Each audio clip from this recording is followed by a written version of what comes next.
दोस्तों स्वागत है अधिकारी जीएस में। तो हम लोग देख रहे थे टेस्ट सीरीज आर ओ के लिए। तो आर ओ के लिए जो अभी 2023 का एग्ज़ाम है ये, और होने वाला है 2025 में। ठीक है, तो इसके लिए टेस्ट देख रहे थे हम लोग। तो इससे T5 है, ये 5वां नंबर का टेस्ट है DIS का। इसके पहले का जो 4 टेस्ट है वो अपलोडेड है हमारे चैनल पे। ठीक है, तो उसको वहाँ प्लेलिस्ट बनी हुई है, आके उसको देख सकते हैं आप लोग। ठीक है, और आप हमारा टेलीग्राम चैनल भी ज्वाइन कर सकते हैं। इसका PDF पाने के लिए टेलीग्राम चैनल आप ज्वाइन कर सकते हैं। तो वीडियो के डिस्क्रिप्शन में टेलीग्राम चैनल का लिंक होगा, उसको भी आप ज्वाइन कर सकते हैं। वहाँ पे आपको इसका पूरा PDF मिल जाएगा सॉल्यूशन के साथ। ठीक है, तो चलिए देखते हैं क्वेश्चन क्या क्या पूछा है। तो 5 नंबर का टेस्ट है, याद रखिएगा इसको। 5 नंबर का टेस्ट है, इससे पहले सारे टेस्ट हो गए हैं। तो पहला क्वेश्चन इसमें है, ये पॉलिटी क्वेश्चन है, पंचायती राज से संबंधित है। तो क्वेश्चन पूछ रहा है कि पंचायती राज से संबंधित निम्न कथनों पर विचार करें। इसका पहला ऑप्शन दिया हुआ है कि बलवंत राय मेहता समिति की द्वारा 3 स्तरीय पंचायती राज पद्धति का सुझाव दिया गया। तो बलवंत राय मेहता समिति द्वारा 3 स्तरीय पंचायती राज का सुझाव दिया गया था, ये बात सही है। दूसरा पॉइंट है इसमें कि इसके द्वारा ग्राम पंचायत की स्थापना अप्रत्यक्ष रूप से चुने प्रतिनिधियों द्वारा, जबकि पंचायत समिति का गठन प्रत्यक्ष रूप से चुने सदस्यों द्वारा करने का सुझाव दिया गया था। तो दूसरा लोग थोड़ा ध्यान से पढ़ के बताइए क्या ये ठीक है।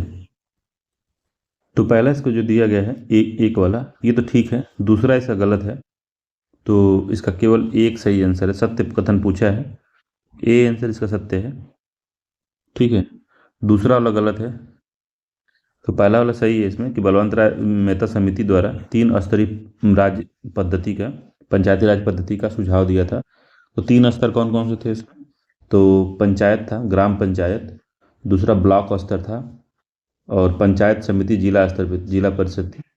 ठीक है, तो ग्राम स्तर पर ग्राम पंचायत, ब्लॉक स्तर पर पंचायत समिति, और जिला स्तर पर जिला परिषद था।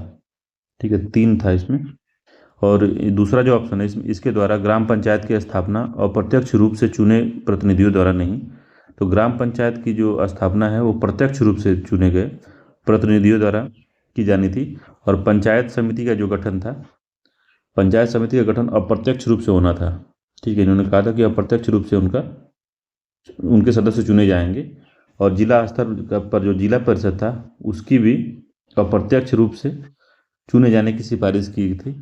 ठीक है, तो एक जगह प्रत्यक्ष था ग्राम पंचायत पे, बाकी ब्लॉक स्तर और जिला स्तर पे अप्रत्यक्ष रूप से चुनाव का सुझाव दिया था। तो केवल एक ही सत्य है इसका। दूसरा कथन है, अब इसमें कथन और कारण वाला क्वेश्चन आ गया, जो कि पूछ रहा है आरओ में बहुत ज़्यादा पूछा था पिछली बार, जिसका एग्जाम हुआ था उसमें पूछा था। तो क्या कह रहा है इसमें? दूसरा है कि भारत का महान्यायवादी न तो सरकार का पूर्णकालिक वकील है, न ही वह एक सरकारी कर्मी की श्रेणी में आता है। तो अभी कथन जो ए कह रहा है ये बात, कारण क्या है, आर जो है, उसे एक संसद सदस्य की तरह सभी भत्ते एवं विशेषाधिकार प्राप्त हैं। तो पहला इसका ठीक है, दूसरा भी इसका ठीक है, मगर जो आर है वो ए की व्याख्या नहीं करता, इस वजह से इसका बी आंसर सत्य है। ठीक है, तो भारत का जो महान्यायवादी होता है, न तो वो सरकार का पूर्णकालिक वकील है, न ही वह एक सरकारी कर्मी की श्रेणी में आता। तो सरकारी पद नहीं है ये भारत का महान्यायवादी। ठीक है, संवैधानिक पद है मगर सरकारी पद नहीं है, और वो पूर्णकालिक वकील भी नहीं है। ठीक, तो पहला इसका बात सही है। दूसरा है, उसे एक संसद सदस्य की तरह भत्ते एवं विशेषाधिकार प्राप्त है, तो ये भी सही है, तो दूसरा सही है। तो इस वजह से, कारण की वजह से जो कथन ये सही नहीं है, इसी वजह से व्याख्या नहीं करता है। बाकी बी आंसर इसका सत्य है। ठीक है, क्या हो जा रहा है? अगला क्वेश्चन है, तीसरे नंबर का क्वेश्चन कह रहा है, इस तरह क्वेश्चन आर में पूछा है कई बार। तो भारत के राष्ट्रपति दिया हुआ है, उनका कार्यकाल दिया हुआ है, कौन कौन है। तो उसमें पूछ रहा है कौन सा सुमेलित है, तो कूट के द्वारा हमको बताना है कौन सा सही है। तो डॉक्टर जाकिर हुसैन का जो कार्यकाल था उसके बारे में पूछ रहा है। तो डॉक्टर जाकिर हुसैन 1967 से 1969 में थे, ये बात सही है। ठीक है। ज्ञानी जैल सिंह जो थे 1982 से 1989 थे, ये भी ठीक है। प्रतिभा देवी सिंह पाटिल जो थी 2007 से 2012 तक थी, तो ये भी ठीक है। और एपीजे अब्दुल कलाम 2002 से 2007 में थे, तो ये भी ठीक है। तो सब सुमेलित ही दिया गया है, ठीक है। तो बी आंसर इसका सही है, 1 2 3 सुमेलित है इसका। ठीक। अगला क्वेश्चन है चौथे नंबर का, कह रहा है निम्नलिखित में से कौन सा एक सही युग्म सुमेलित है, सुमेलित नहीं है। तो कौन सा एक सही सुमेलित नहीं है बताना है। तो राज्यसभा का जो संगठन है, संगठन अनुच्छेद 80 में दिया हुआ है, तो क्या ऐसा ही है? तो ये ठीक है, अनुच्छेद 80 में दिया गया है ये। लोकसभा का जो संगठन है अनुच्छेद 81 में है। राष्ट्रपति का विशेष संबोधन जो है 88 में लिखा है, मगर 88 में नहीं, वो 87 में है, ठीक है। तो राष्ट्रपति का जो विशेष संबोधन होता है, स्पेशल एड्रेस जब करता है प्रेसिडेंट, तो वो 87 में उसको डिस्क्राइब किया गया है। लोकसभा का अध्यक्ष एवं उपाध्यक्ष का जो बात की गई है वो अनुच्छेद 93 में की गई है। तो इसका सी वाला आंसर जो है यही सही नहीं है, बाकी ये 3 सही हैं, ठीक है। ए बी और डी इसका सत्य है, और सी वाला जो है यही सही सुमेलित नहीं है। तो वो नहीं पूछा था हमको, तो सी आंसर सही हो गया इसका, ठीक है। 5वें नंबर क्वेश्चन है कि न्यायालय की अवमानना सिविल या आपराधिक दोनों प्रकार के मामले में हो सकती है। ये बात ठीक है, ये बात बिल्कुल सत्य है। दूसरा है उच्चतम न्यायालय में न्यायिक समीक्षा की शक्ति निहित है। तो उच्चतम न्यायालय में ही न्यायिक समीक्षा की शक्ति निहित है, ठीक है। तो जो न्यायिक समीक्षा है वो उच्चतम न्यायालय और हाई कोर्ट दोनों में ही है, ये भी याद रखिएगा। तो न्यायिक समीक्षा है क्या? तो जब संसद, पार्लियामेंट या विधानसभा जब कोई भी कानून पारित करते हैं, तो इसको सुप्रीम कोर्ट, हाई कोर्ट, किसी कहीं भी इस पे न्यायिक समीक्षा हो सकती है कि इसका जो प्रावधान किया गया है वो क्या संविधान के संगत है या असंगत है। अगर असंगत है तो उसको नल एंड वॉइड कर, या उसको शून्य घोषित कर दिया जाएगा, ठीक है। तो वही है। तो ये दूसरा जो दिया है कि उच्चतम न्यायालय में न्यायिक समीक्षा की शक्ति, तो आर्टिकल 137 में है ये, इसको भी आर्टिकल याद रखिएगा। 137 में न्यायिक समीक्षा के बारे में कहा गया है कि उच्चतम न्यायालय में न्यायिक समीक्षा की शक्ति निहित है, आर्टिकल 137 में है, ठीक। तो ये जो है केंद्र सरकार और राज्य सरकार दोनों स्तरों पे विधायी व कार्यकारी आदेशों का संवैधानिक जांच कर सकता है, ठीक। और न्यायालय की अवमानना सिविल या आपराधिक दोनों प्रकार की हो सकती है, ये भी बात ठीक है, ठीक है। तो ये भी है। तो जब भी न्यायालय के फैसले, आदेश या न्यायादेश की अवहेलना की जाती है तो वो आपराधिक अवमानना के अंतर्गत आता है, ठीक है। याद रखिएगा इसको। तो अगर डिटेल में इसको जानना होगा तो जो न्यायालय वाला वीडियो पढ़ाएंगे हमारे देश में न्यायपालिका, तो उसमें अवमानना का आएगा, बढ़िया से उसको बताया जाएगा, ठीक है। 6ठे नंबर क्वेश्चन है कि निम्नलिखित में से कौन सा सही सुमेलित नहीं है। तो लोकटक झील जो है मणिपुर में है, तो ये सही सुमेलित है, ठीक है। लोकटक जो है मणिपुर में, ठीक है। चिल्का झील उड़ीसा में है, बिल्कुल सही है। सूरज ताल जो है उत्तराखंड दिया हुआ है, तो सूरज ताल क्या उत्तराखंड में है? तो सूरज ताल जो है हिमाचल प्रदेश में है, उत्तराखंड में नहीं है। इस वजह से सी वाला इसका गलत है, और वही पूछा है कौन सा सही सुमेलित नहीं, तो सी इसका आंसर हो जाएगा हमारा।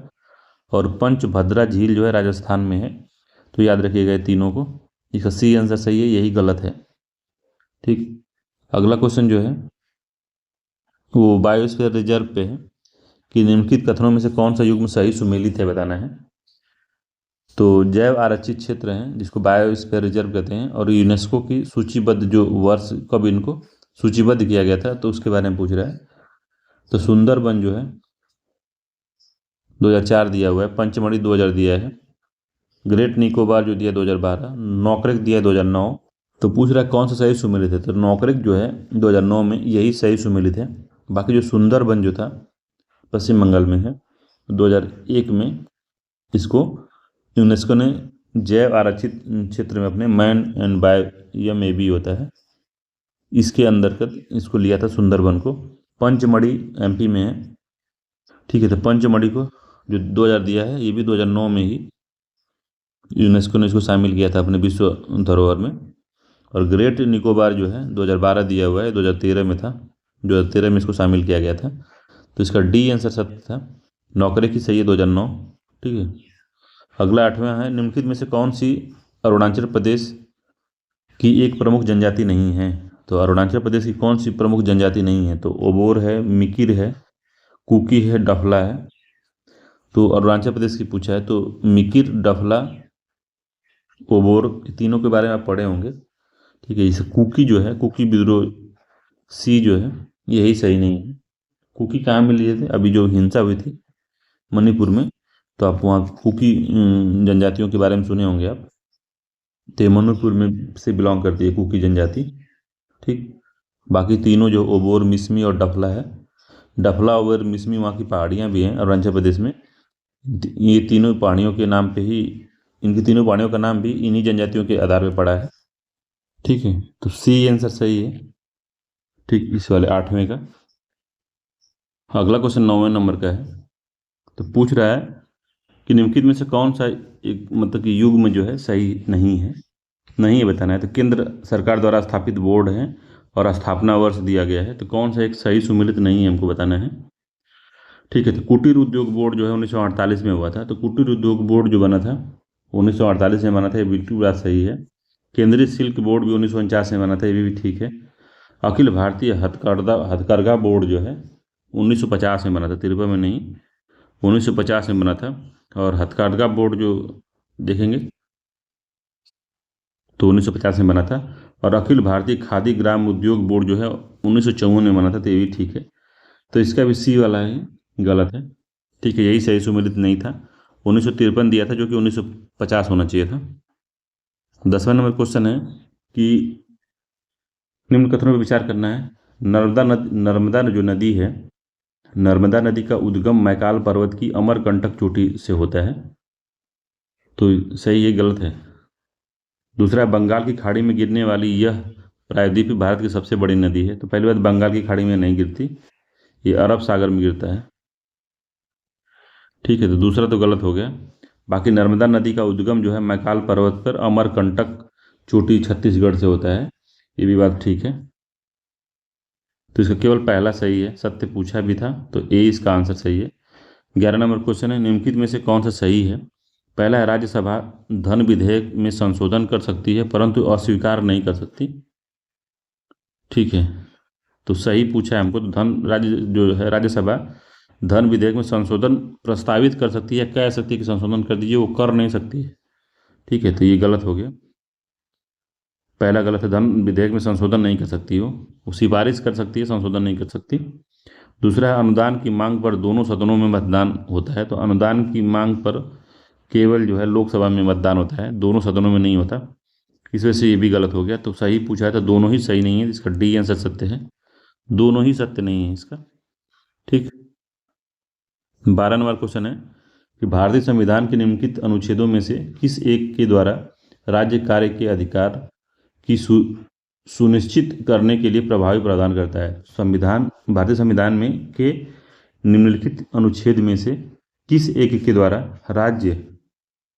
राज्य कार्य के अधिकार को सुनिश्चित करने के लिए प्रभावी प्रावधान करता है। तो जो कार्य का अधिकार है, काम पाने का अधिकार, वो किसके अंतर्गत आता है। तो काम कार्य पाने का अधिकार फंडामेंटल राइट नहीं है, तो इसको काट देंगे हम पहले।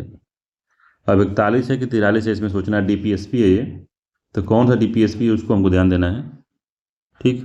तो 41 है कि 43 है, बताना है आपको कौन सा है। तो आर्टिकल 41 में दिया गया है ये बात। ठीक है, कि राज्य अपनी आर्थिक सामर्थ्यता और विकास की सीमाओं के भीतर काम, शिक्षा और लोक सहायता पाने के अधिकार को प्राप्त करने का प्रभावी उपबंध करेगा। तो सी आंसर सत्य है इसका। 12वें का सी आंसर सही है। ठीक। 13 नंबर क्वेश्चन है कि भारतीय संविधान में राज्यपाल द्वारा राष्ट्रपति के विचारार्थ विधेयक सुरक्षित रखना किस देश के संविधान से लिया गया था। इंपॉर्टेंट क्वेश्चन है ये, यूपीएससी लायक क्वेश्चन है, यूपीएससी में ऐसा क्वेश्चन पूछ सकता है। तो आर्टिकल 200 के अंतर्गत राष्ट्रपति जो है, राष्ट्रपति के लिए राज्यपाल जो है कोई भी विधेयक को उसके विचारार्थ के लिए रखता है। तो किससे लिया गया, ऑस्ट्रेलिया से, कनाडा से, फ्रांस से, आयरलैंड से। तो कहाँ से लिया गया है? तो ये कनाडा से लिया गया है। बी आंसर सत्य है। तो राज्यपाल द्वारा राष्ट्रपति के विचारार्थ विधेयक सुरक्षित रखना कनाडा के संविधान से लिया गया है, ये बात बिल्कुल सत्य है। ठीक, तो बी आंसर सही है इसका। अगला क्वेश्चन है 14 नंबर का कि संविधान के अनुच्छेद 103 के अनुसार निर्वाचन में भ्रष्ट आचरण के कारण कोई सदस्य सदन का सदस्य होने के लिए अनर्ह हो सकता है अनर्ह हो सकता है या नहीं, इस प्रश्न का विनिश्चय राष्ट्रपति द्वारा किया जाता है। तो किसके अनुसार किया जाता है? तो निर्वाचन आयोग की सलाह पे, लोकसभा अध्यक्ष की सलाह पर, उच्च न्यायालय की सलाह पर, राज्यसभा अध्यक्ष की सलाह पर। तो किसके सलाह पर ऐसा किया जाता है? संविधान के अनुच्छेद 103 के अनुसार निर्वाचन में भ्रष्ट आचरण के कारण कोई जो सदस्य सदन का सदस्य होने के लिए अनर्ह है, तो इसके लिए जो है निर्वाचन आयोग की सलाह पे जो राष्ट्रपति जो है डिसाइड करता है। तो ए आंसर सही है। तो वो निर्वाचन आयोग है, याद रखिएगा, निर्वाचन आयोग की सलाह पर ही उसकी सदस्यता को रद्द किया जाता है या उसको सदस्यता को बनाए रखा जाता है राष्ट्रपति द्वारा। तो निर्वाचन आयोग, ठीक। अगला है, तो इसमें और दूसरा जो क्वेश्चन है कि लोकसभा की सलाह कब ली जाती है? या लोकसभा अध्यक्ष या राज्यसभा अध्यक्ष की सलाह तब ली जाती है जब दल बदल की बात होती है। तो दल बदल कानून पे इन दोनों की सलाह पर अंतिम फैसला इन्हीं के अंदर होता है, जो अध्यक्ष होता है लोकसभा और राज्यसभा का, तो वो डिसाइड करता है, ठीक है, दल बदल में। बाकी 103 के तहत निर्वाचन आयोग की सलाह पर।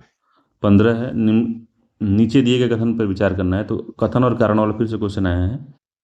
तो राष्ट्रपति धन विधेयक को पुनर्विचार के लिए वापस नहीं कर सकता, ये बात सही है, पुनर्विचार के लिए वापस नहीं कर सकता है। अगला है, कारण क्यों नहीं कर सकता? धन विधेयक राष्ट्रपति की पूर्व अनुमति से ही लोकसभा में प्रस्तुत होता है, तो ये बात सही है, ठीक है। राष्ट्रपति की पूर्व अनुमति से ही लोकसभा में धन विधेयक प्रस्तुत होता है, इस वजह से इसका ए वाला आंसर सत्य है कि ए और आर दोनों सही है, और आर जो है ए की सही व्याख्या करता है, ठीक है। बढ़िया दोनों क्वेश्चन है ये। 16 नंबर क्वेश्चन है, निम्नलिखित में से कौन सा एक प्राक्कलन समिति के संबंध में सत्य नहीं है? तो प्राक्कलन समिति के बारे में बताना है कौन सा सत्य नहीं है। तो एस्टीमेट कमेटी कहते हैं इसको। तो पहला है, इसमें लोकसभा के 30 सदस्य होते हैं, तो ये तो सही है।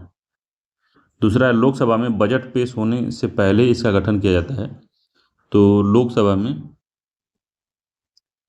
ठीक है, तो लोकसभा में बजट पेश करने से पहले इसका गठन नहीं होता, बाद में होता है। जब बजट पेश हो जाता है उसके बाद में प्राक्कलन समिति का गठन होता है।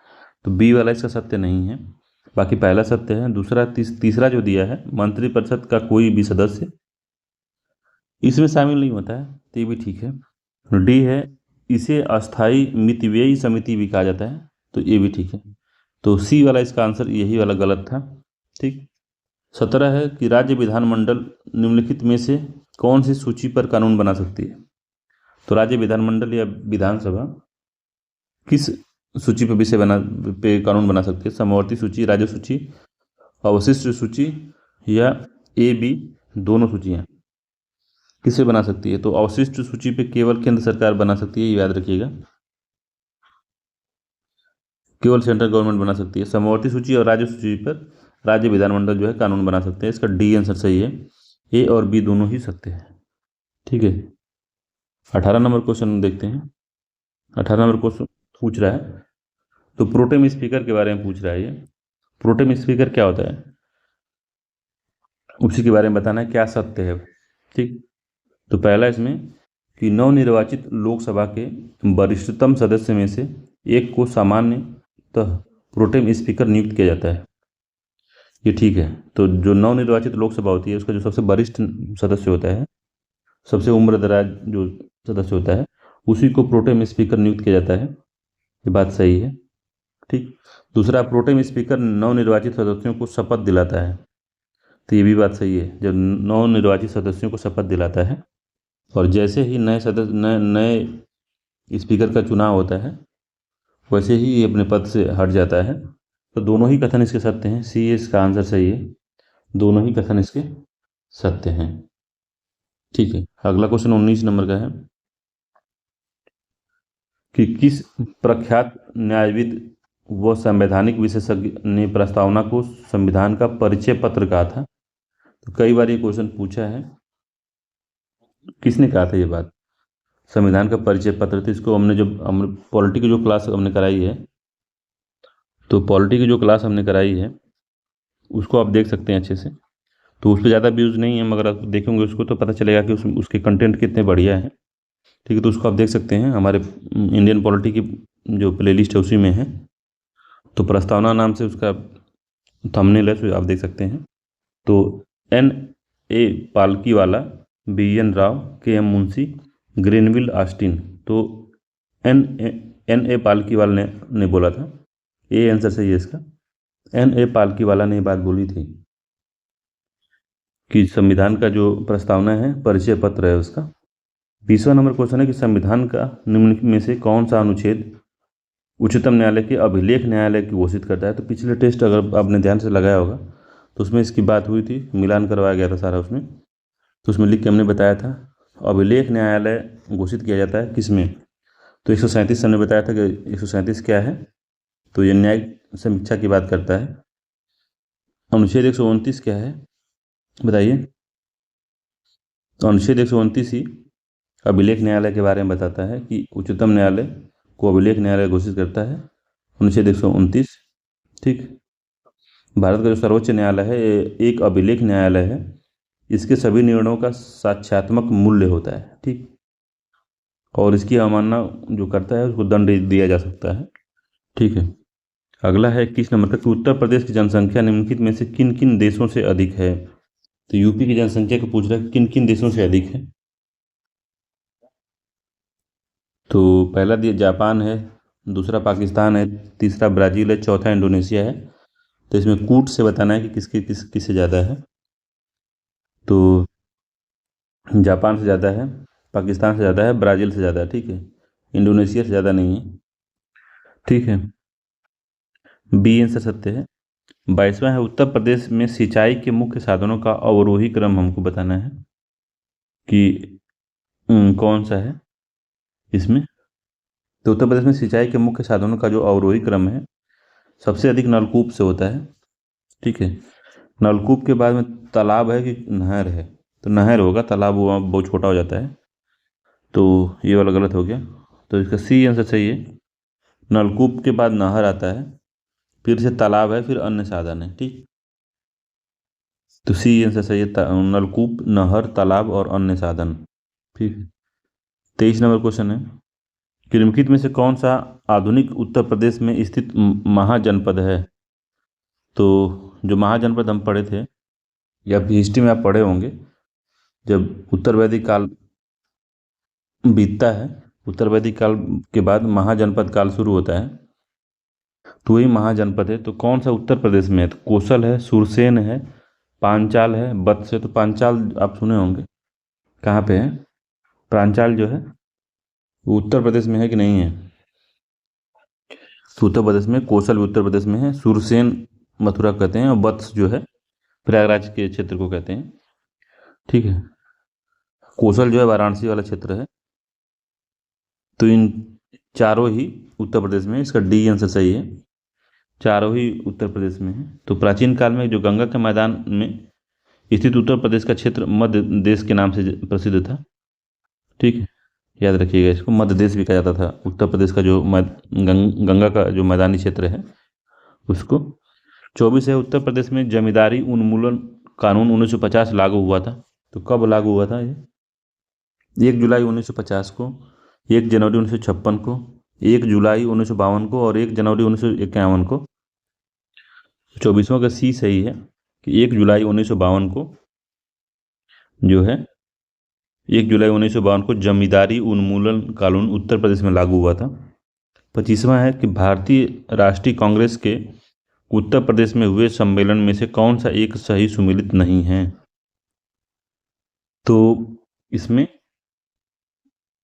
अधिवेशन दिया है और उसका अध्यक्ष दिया है। तो लखनऊ अधिवेशन जो 1892 में हुआ था वो रमेश चंद्र दत्त इसके अध्यक्ष थे। ये बिल्कुल सही है। हमको सत्य नहीं है पूछा है, तो सुमिलित नहीं है हमको बताना है। इलाहाबाद में 1910 में हुआ था, तो विलियम बेडरबन था इसका, ये भी ठीक है। लखनऊ 1916 में, तो लखनऊ पैक्ट के नाम से भी जाना जाता है, ठीक है। लखनऊ पैक्ट में जवाहरलाल नेहरू नहीं थे, अंबिका चरण मजूमदार थे इसमें, ठीक है। तो सी वाला गलत है, तो सी इसका आंसर सही है कि यही सही सुमेलित नहीं है, क्योंकि वो लखनऊ पैक्ट में जब लखनऊ अधिवेशन हुआ था तो उसमें अंबिका चरण मजूमदार जो थे इसके अध्यक्ष थे, ठीक है। जवाहरलाल नेहरू नहीं अध्यक्ष थे, ये गलत हो गया। तो डी है, बनारस में 1905 में हुआ था, तो गोपाल कृष्ण गोखले बने थे, तो ये भी सही है। तो सी वाला सही सुमेलित नहीं था।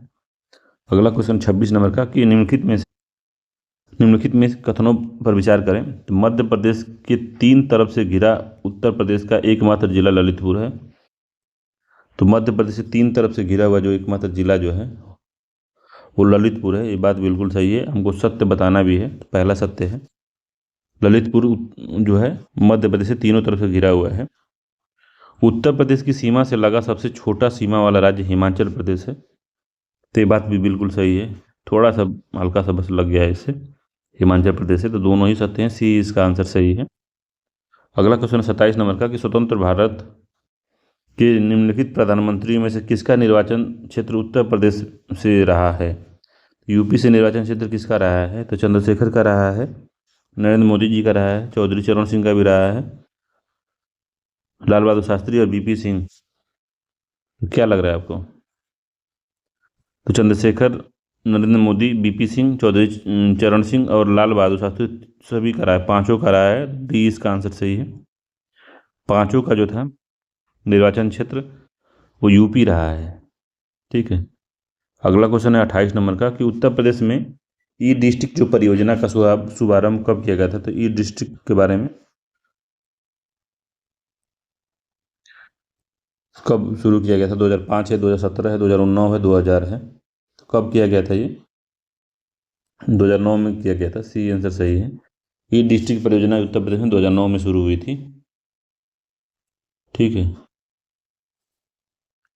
इसी तरह से पूछता है कि मिड डे मील की शुरुआत कब की गई थी। तो 1995 में की गई थी, ठीक है। एक जिला एक उत्पाद योजना जो प्रारंभ की थी 2018 में, तो इसको भी याद रखिएगा, कभी पूछ सकता है इसको। अगला क्वेश्चन है निम्नलिखित में से कौन सा सही युग्म सुमेलित नहीं है, बताना है। तो नेतृत्वकर्ता थे और स्थान था, तो बताना है। तो देवी सिंह जो थे मथुरा से, कदम सिंह मेरठ से, मौलवी लियाकत अली फैजाबाद से, तात्या टोपे कालपी से। तो कौन सा सही सुमेलित नहीं है हमको बताना है। तो मौलवी जो लियाकत अली थे फैजाबाद से नहीं थे, तो कहाँ से थे? तो जो लियाकत अली थे, मौलवी लियाकत अली, वो इलाहाबाद से थे, ठीक है। प्रयागराज इलाहाबाद से, ठीक है, इलाहाबाद से थे, तो इसको याद रखिएगा। अन्य जो हैं कि तात्या टोपे कालपी से थे, देवी सिंह मथुरा से और कदम सिंह जो थे मेरठ से थे, तो इनको याद रखिएगा, बस यही लियाकत अली को छोड़ दीजिए। तीसवां है कि उत्तर प्रदेश का निम्नलिखित में से कौन सा जिला नेपाल के साथ सीमा साझा नहीं करता। तो कौन सा ऐसा जो जिला है नेपाल के साथ जो है साझा नहीं करता है। तो लखीमपुर खीरी है, शाहजहाँपुर है, और पीलीभीत है, महाराजगंज है, ठीक है। तो 7 जो जिले हैं उनका नाम मैं बता दे रहा हूँ। लखीमपुर है, खीरी है, पीलीभीत है, बहराइच है, बलरामपुर है, श्रावस्ती है, सिद्धार्थनगर है, महाराजगंज है, ठीक है। ये 7 जिले हैं, इसमें शाहजहाँपुर नहीं है, ठीक है। शाहजहाँपुर इसमें नहीं है, बी आंसर सही है। नेपाल से 7 जो स्टेट हैं वो मिलते हैं, लखीमपुर, खीरी, पीलीभीत, बहराइच, बलरामपुर, श्रावस्ती, सिद्धार्थनगर, महाराजगंज, ठीक है। शाहजहाँपुर नहीं है। 31 नंबर क्वेश्चन है उत्तर प्रदेश में स्थापित उद्योग हैं और इसका गठन का वर्ष कब कब था। तो राज्य सूचना आयोग, तो सूचना राइट टू इन्फॉर्मेशन 2005 में आया था, तो ये भी तो 2005 में ही बनेगा। तो सही सुमेलित पूछा है, तो पहला सही सुमेलित है। राज्य महिला आयोग जो था ये भी सही सुमेलित है 2013 में, और राज्य मानवाधिकार 2002 में भी ठीक है। तो तीनों ही सत्य हैं, डी आंसर सही, उपरोक्त में सभी सही सुमेलित हैं। फिर से कथन और कारण वाला क्वेश्चन आ गया। तो कथन है कि 24 जनवरी 2018 को प्रथम उत्तर प्रदेश दिवस मनाया गया। तो ये क्वेश्चन 2 बार पूछ चुका है, ठीक है। तो इसका पहला सही है, प्रथम उत्तर प्रदेश दिवस 24 जनवरी 2028 को मनाया गया, और वर्ष 1950 में 24 जनवरी को प्रदेश का नाम संयुक्त प्रांत से बदल के उत्तर प्रदेश रख दिया गया था। तो ये भी बात सही है। 1950 में 24 जनवरी के दिन ही संयुक्त प्रांत का नाम बदल के यूपी रखा गया था। इसी उपलक्ष्य में मनाया जाता है। ए आंसर सही है। ए और आर दोनों सही है, और आर जो है ए की सही व्याख्या करता है। ठीक। 33 नंबर क्वेश्चन कह रहा है कि निम्नलिखित में से किस वर्ष राज्य सरकार द्वारा राजभाषा संशोधन अधिनियम पारित करके उर्दू को उत्तर प्रदेश का द्वितीय राजभाषा घोषित किया गया था? तो ये भी इम्पोर्टेंट है। तो 1989 है, 1999 और 2000 है, 2001 है, 1992 है। तो 1989 में किया गया था ऐसा। तो पहली तो हिंदी राजभाषा, दूसरी उर्दू अपनाया गया था 1989 में। याद रखिएगा इस बात को। ठीक। तो अधिनियम पारित करके उर्दू को उत्तर प्रदेश की द्वितीय राजभाषा घोषित किया गया था। ये आंसर सत्य है। 34 है, निम्नलिखित जनजातियों में से कौन सी एक उत्तर प्रदेश के गोरखपुर जनपद के तराई क्षेत्रों में निवास करती है? थारू है, भोक्सा है, पहरिया है और बैगा है। तो तराई क्षेत्र में कौन सी आती है? तो थारू आती है। ये आंसर सही है।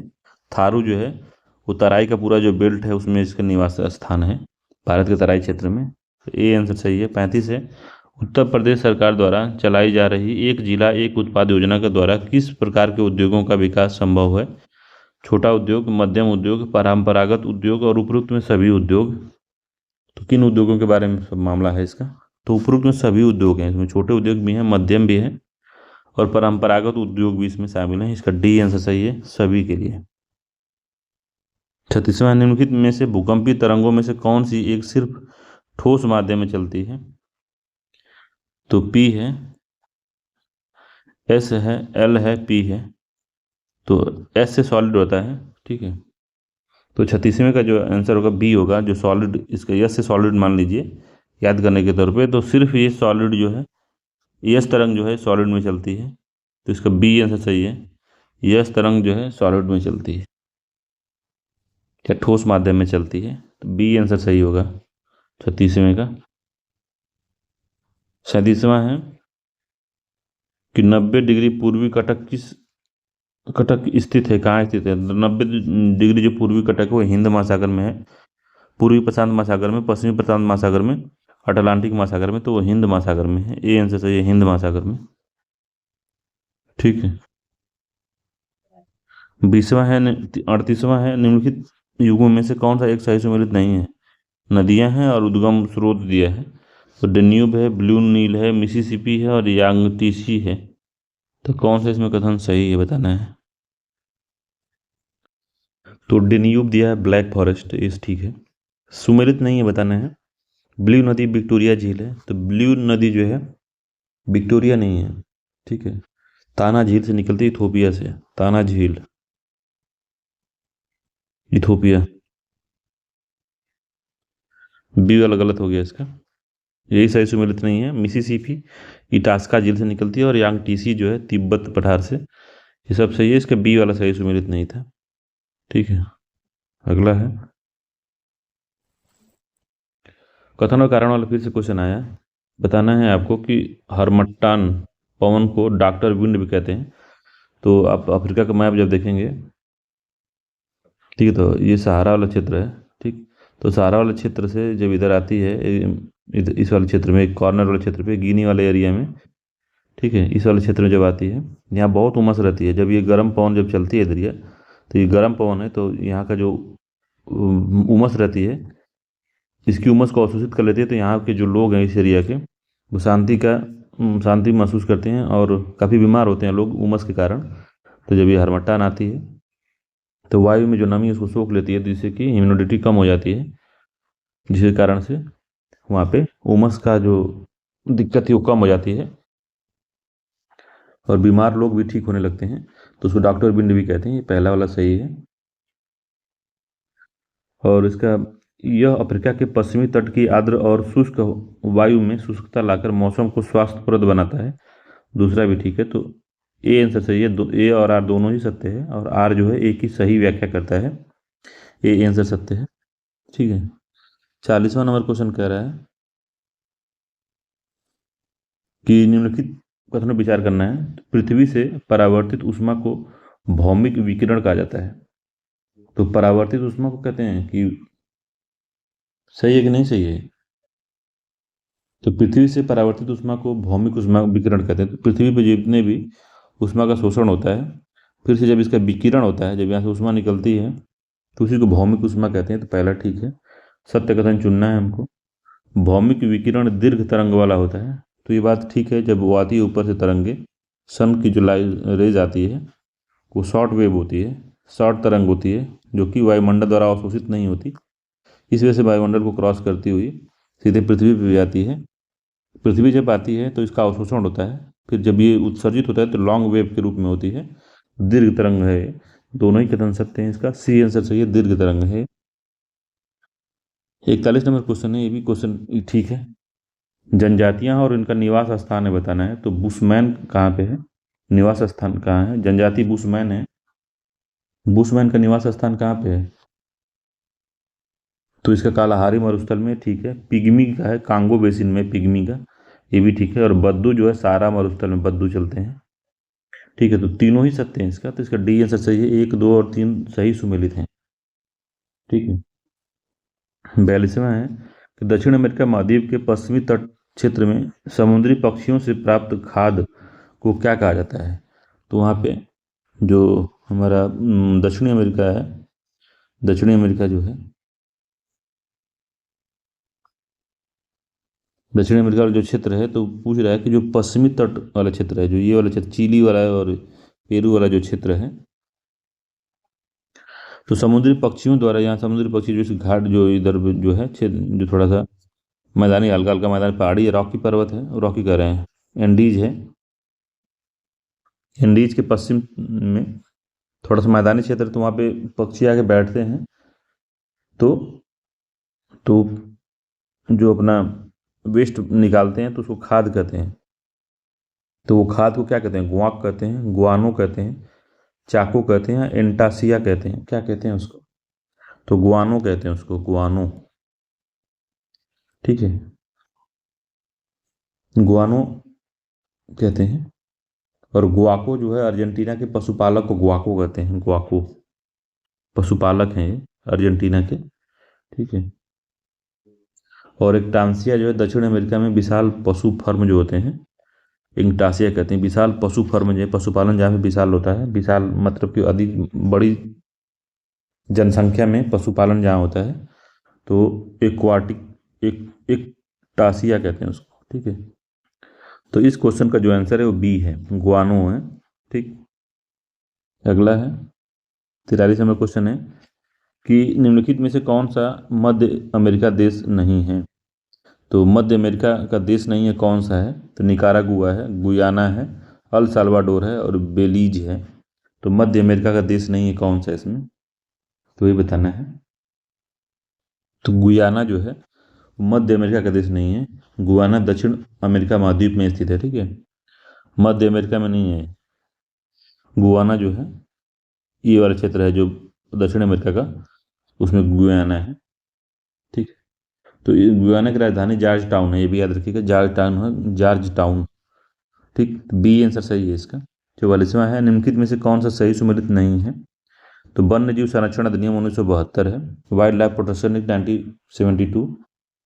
तो सुमेलित नहीं है, हमको बताना है। तो सुमेलित है, WPA कहते हैं इसको, 1972 है। वन संरक्षण अधिनियम 1980, तो वन संरक्षण अधिनियम जो है ये भी ठीक है, 1980 में। तो फॉरेस्ट कंजर्वेशन एक्ट 1980 है, और इन्वायरमेंट प्रोटेक्शन एक्ट जो है 1986 है, ये भी ठीक है।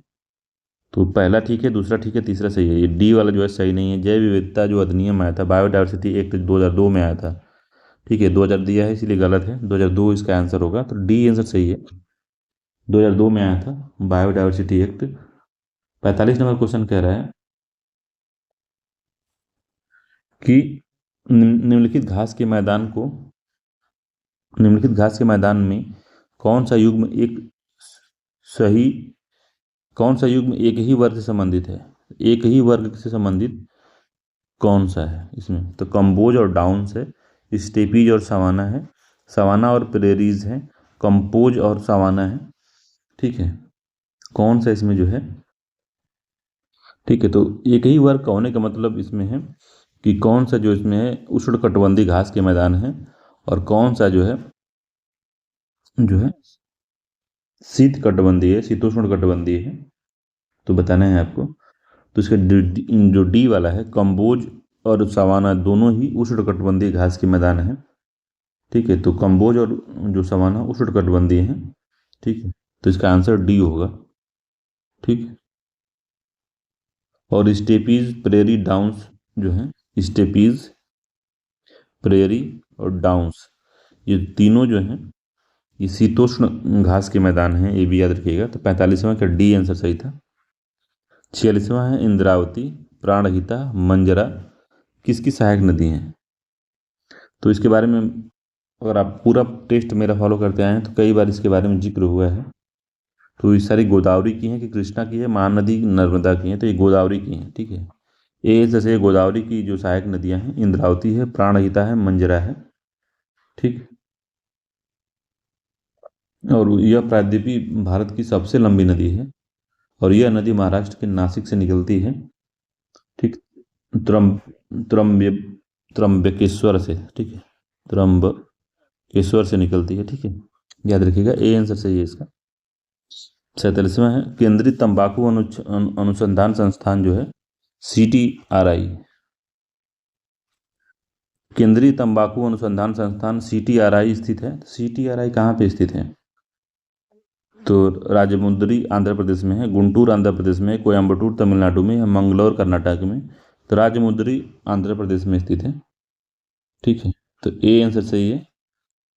तंबाकू अनुसंधान संस्थान जो है, केंद्रीय तंबाकू अनुसंधान संस्थान राजमुंद्री आंध्र प्रदेश में है। ठीक, 48 नंबर क्वेश्चन है कि भारतीय मानक समय की यामोत्तर रेखा निम्नलिखित में से किन किन राज्यों से गुजरती है? तो 22.5 डिग्री,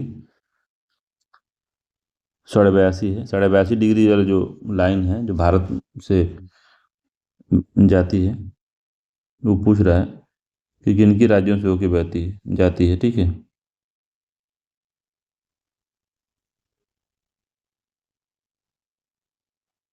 तो यहाँ से जाता है, तो किन किन राज्यों से होकर जाता है? तो ये भारत का मैप है, तो यहाँ से जा रहा है 82 से 1/2 डिग्री से। तो मध्य प्रदेश है, तो MP है, उड़ीसा है, यूपी में है ही, छत्तीसगढ़ तेलंगाना दिया है। तो किससे जाती है ये, यही हमको बताना है। तो ये तेलंगाना से नहीं जाती, याद रखिएगा, तेलंगाना से हटा दीजिए। बाकी मध्य प्रदेश से जाती है, उड़ीसा से भी, आंध्र प्रदेश से भी, उत्तर प्रदेश और छत्तीसगढ़। तो 1 2 3 4 5, 1 2 3 4 5 बी वाला इसका आंसर सही है। 1 2 3 4 5 है। ठीक है, तेलंगाना से नहीं जाती है। ठीक, 49 नंबर क्वेश्चन है निम्नलिखित में से कौन सा सही सुमेलित है? अगला क्वेश्चन है 49 नंबर का। तो इसमें लिखा है निम्नलिखित युग्म में से कौन सा एक सही सुमेलित नहीं है? तो सही सुमेलित नहीं है बताना है हमको। पर्वत है और सर्वोच्च चोटी दिया हुआ है, तो पर्वत दिए हुए हैं और उनकी सर्वोच्च श्रेणियाँ कौन कौन सी उसको बताना है। तो उसी में बताना कौन सा सुमेलित नहीं है। तो अरावली है, उसका गुरु शिखर है, तो ये ठीक है, अरावली का गुरु शिखर ही सर्वोच्च चोटी है। और मैकाल का अमरकंटक है, तो इससे पहले हमने देखा था कि मैकाल का अमरकंटक नहीं है। ठीक है, तो ये बी वाला सत्य नहीं है। सतपुड़ा का धूपगढ़ है, ये ठीक है, 49 का।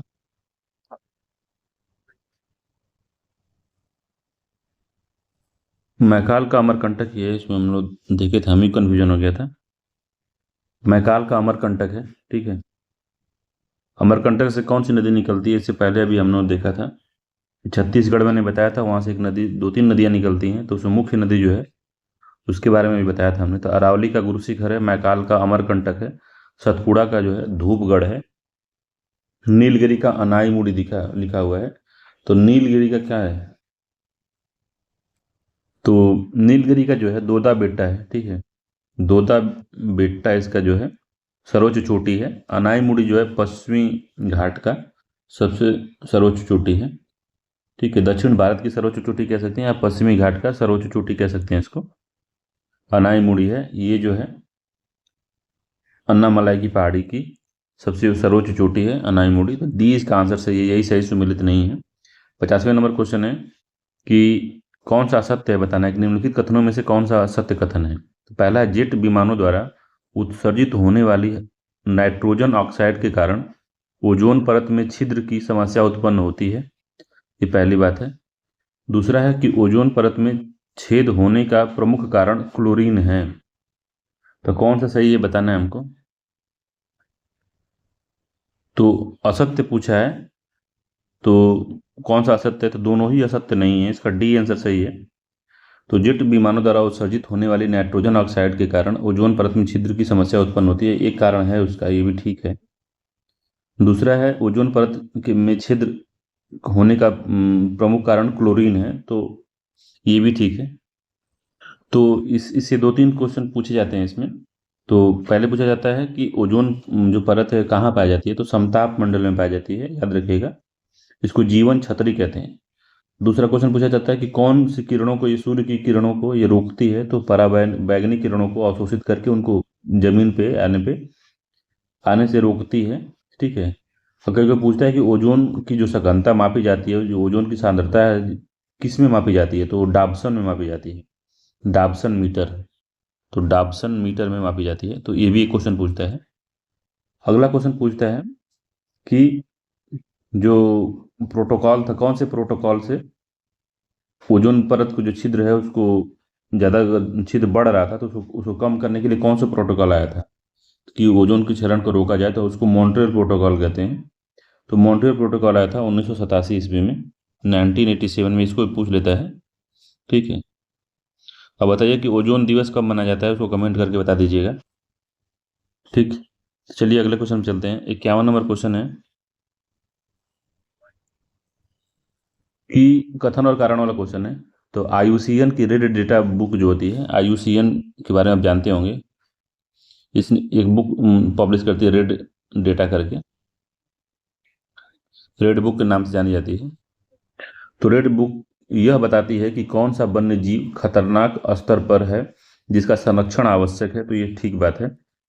और आर कारण बता रहा है इसका कि मानव की संख्या में अनियंत्रित वृद्धि ने खाद्य श्रृंखला को प्रतिकूल रूप से प्रभावित किया है। तो नीचे दिए गए कथनों का सही से उत्तर देना है कि कौन सा सही है इसमें। तो 51 नंबर क्वेश्चन में दोनों ही कथन सही है कि मानव की जो बढ़ती अनियंत्रित जनसंख्या वृद्धि है वो खाद्य श्रृंखला को प्रभावित किया है, ये बात ठीक है। दूसरा, पहला भी ठीक है और दूसरा भी ठीक है, मगर जो आर है ए की व्याख्या नहीं करता, इस वजह से बी आंसर सही है। रेड डेटा बुक में अगर कोई जीव खतरनाक स्तर पे आता है तो इसका कारण मानव जनसंख्या में अनियंत्रित वृद्धि नहीं है, कई कारण है इसके। जैसे इनके जो आवास हैं उनका क्षरण हो रहा है, जीव जंतुओं के प्रदूषण बढ़ रहा है, ग्लोबल वार्मिंग बढ़ रही है, तो कई कारण है इसके। तो इस वजह से दोनों ही कथन सत्य है, मगर व्याख्या नहीं कर रहा है इसकी। ठीक। तो बी आंसर सही था। 52 नंबर क्वेश्चन कह रहा है कि द फ्यूचर वी वांट नामक मसौदा निम्नलिखित में से किस सम्मेलन में दिया गया। तो द फ्यूचर वी वांट नामक मसौदा निम्न में से किस सम्मेलन में दिया गया। क्योटो सम्मेलन है, जोहान्सबर्ग शिखर सम्मेलन है, रियो +20 सम्मेलन है, और नूसा दुआ सम्मेलन है। तो ये कौन से सम्मेलन में ये बात बोली गई थी, तो रियो 20 सम्मेलन में ये बात की गई थी। तो रियो 1992 में हुआ था, 1992 में रियो सम्मेलन हुआ था। तो रियो +20 मतलब कि 20 साल बाद फिर से जब जो सम्मेलन होगा उसमें ये बात कही गई थी। तो 2012 में हुआ था ये। तो 1992 के बाद जब 20 साल और जोड़ेंगे तो 2012 ही आएगा। तो 2012 में जो सम्मेलन हुआ था उसमें ही बात बोली गई थी। ठीक है। ब्राजील के रियो डी जेनेरियो में संयुक्त राष्ट्र सम्मेलन हुआ था, इसमें सतत विकास सम्मेलन था ये। तो इसी में आया था कि द फ्यूचर वी वांट का मसौदा आया था। तो सी इसका आंसर सही है। अगला क्वेश्चन देखते हैं 53 नंबर का। तो ये क्वेश्चन काफ़ी अच्छे दिए हुए हैं इसमें। 53 नंबर क्वेश्चन है कि भारत में राष्ट्रीय जीन बैंक की स्थापना किस वर्ष की गई थी। तो राष्ट्रीय जीन बैंक की स्थापना कब की गई थी, इसके बारे में बताना है। तो 53 नंबर क्वेश्चन है ये। तो 1990 में की गई थी, 1996 में, 1995 में, या 1992 में। तो 1996 में की गई थी, बी आंसर सही है। ठीक है। तो राष्ट्रीय जीन बैंक की स्थापना 1996 में नई दिल्ली में की गई थी। ठीक है। जीन बैंक में जैव विविधता को संरक्षित करने का XC2 जो होता है, जिसे हम पर स्थान कहते हैं, XC2, उस विधि से किया जाता है। तो एक्स सीटू का क्या मतलब होता है कि जहाँ के पेड़ पौधे हैं, इनके जो जीन हैं, इनको ले जाकर कहीं दूसरे जगह पे संरक्षित करना एक्स सीटू कहलाता है। इन सीटू जो होता है, तो जो जीव जहाँ का होता है वहीं पे उसका जब संरक्षण किया जाता है तो उनको इन सीटू कहते हैं। ठीक है। 54 नंबर क्वेश्चन है कि पर्यावरण निष्पादन सूचकांक ईपीआई जो है, EPI environment the environmental performance जो इंडेक्स है वो कौन रिलीज करता है। तो इस तरह से क्वेश्चन पूछता है, 1 नंबर आसानी से मिल जाता है आपको। तो कौन करता है? तो विश्व आर्थिक मंच है, यूएनईपी है, आईपीसीसी है और एफएओ है। तो कौन सा जारी करता है? तो ये विश्व आर्थिक मंच जो है ये जारी करता है। ठीक है। तो वर्ल्ड इकोनॉमिक फोरम करता है, WEF। ठीक है, ए आंसर सही है। 55 नंबर क्वेश्चन है कि सूची 1 को सूची 2 से मिलाना है।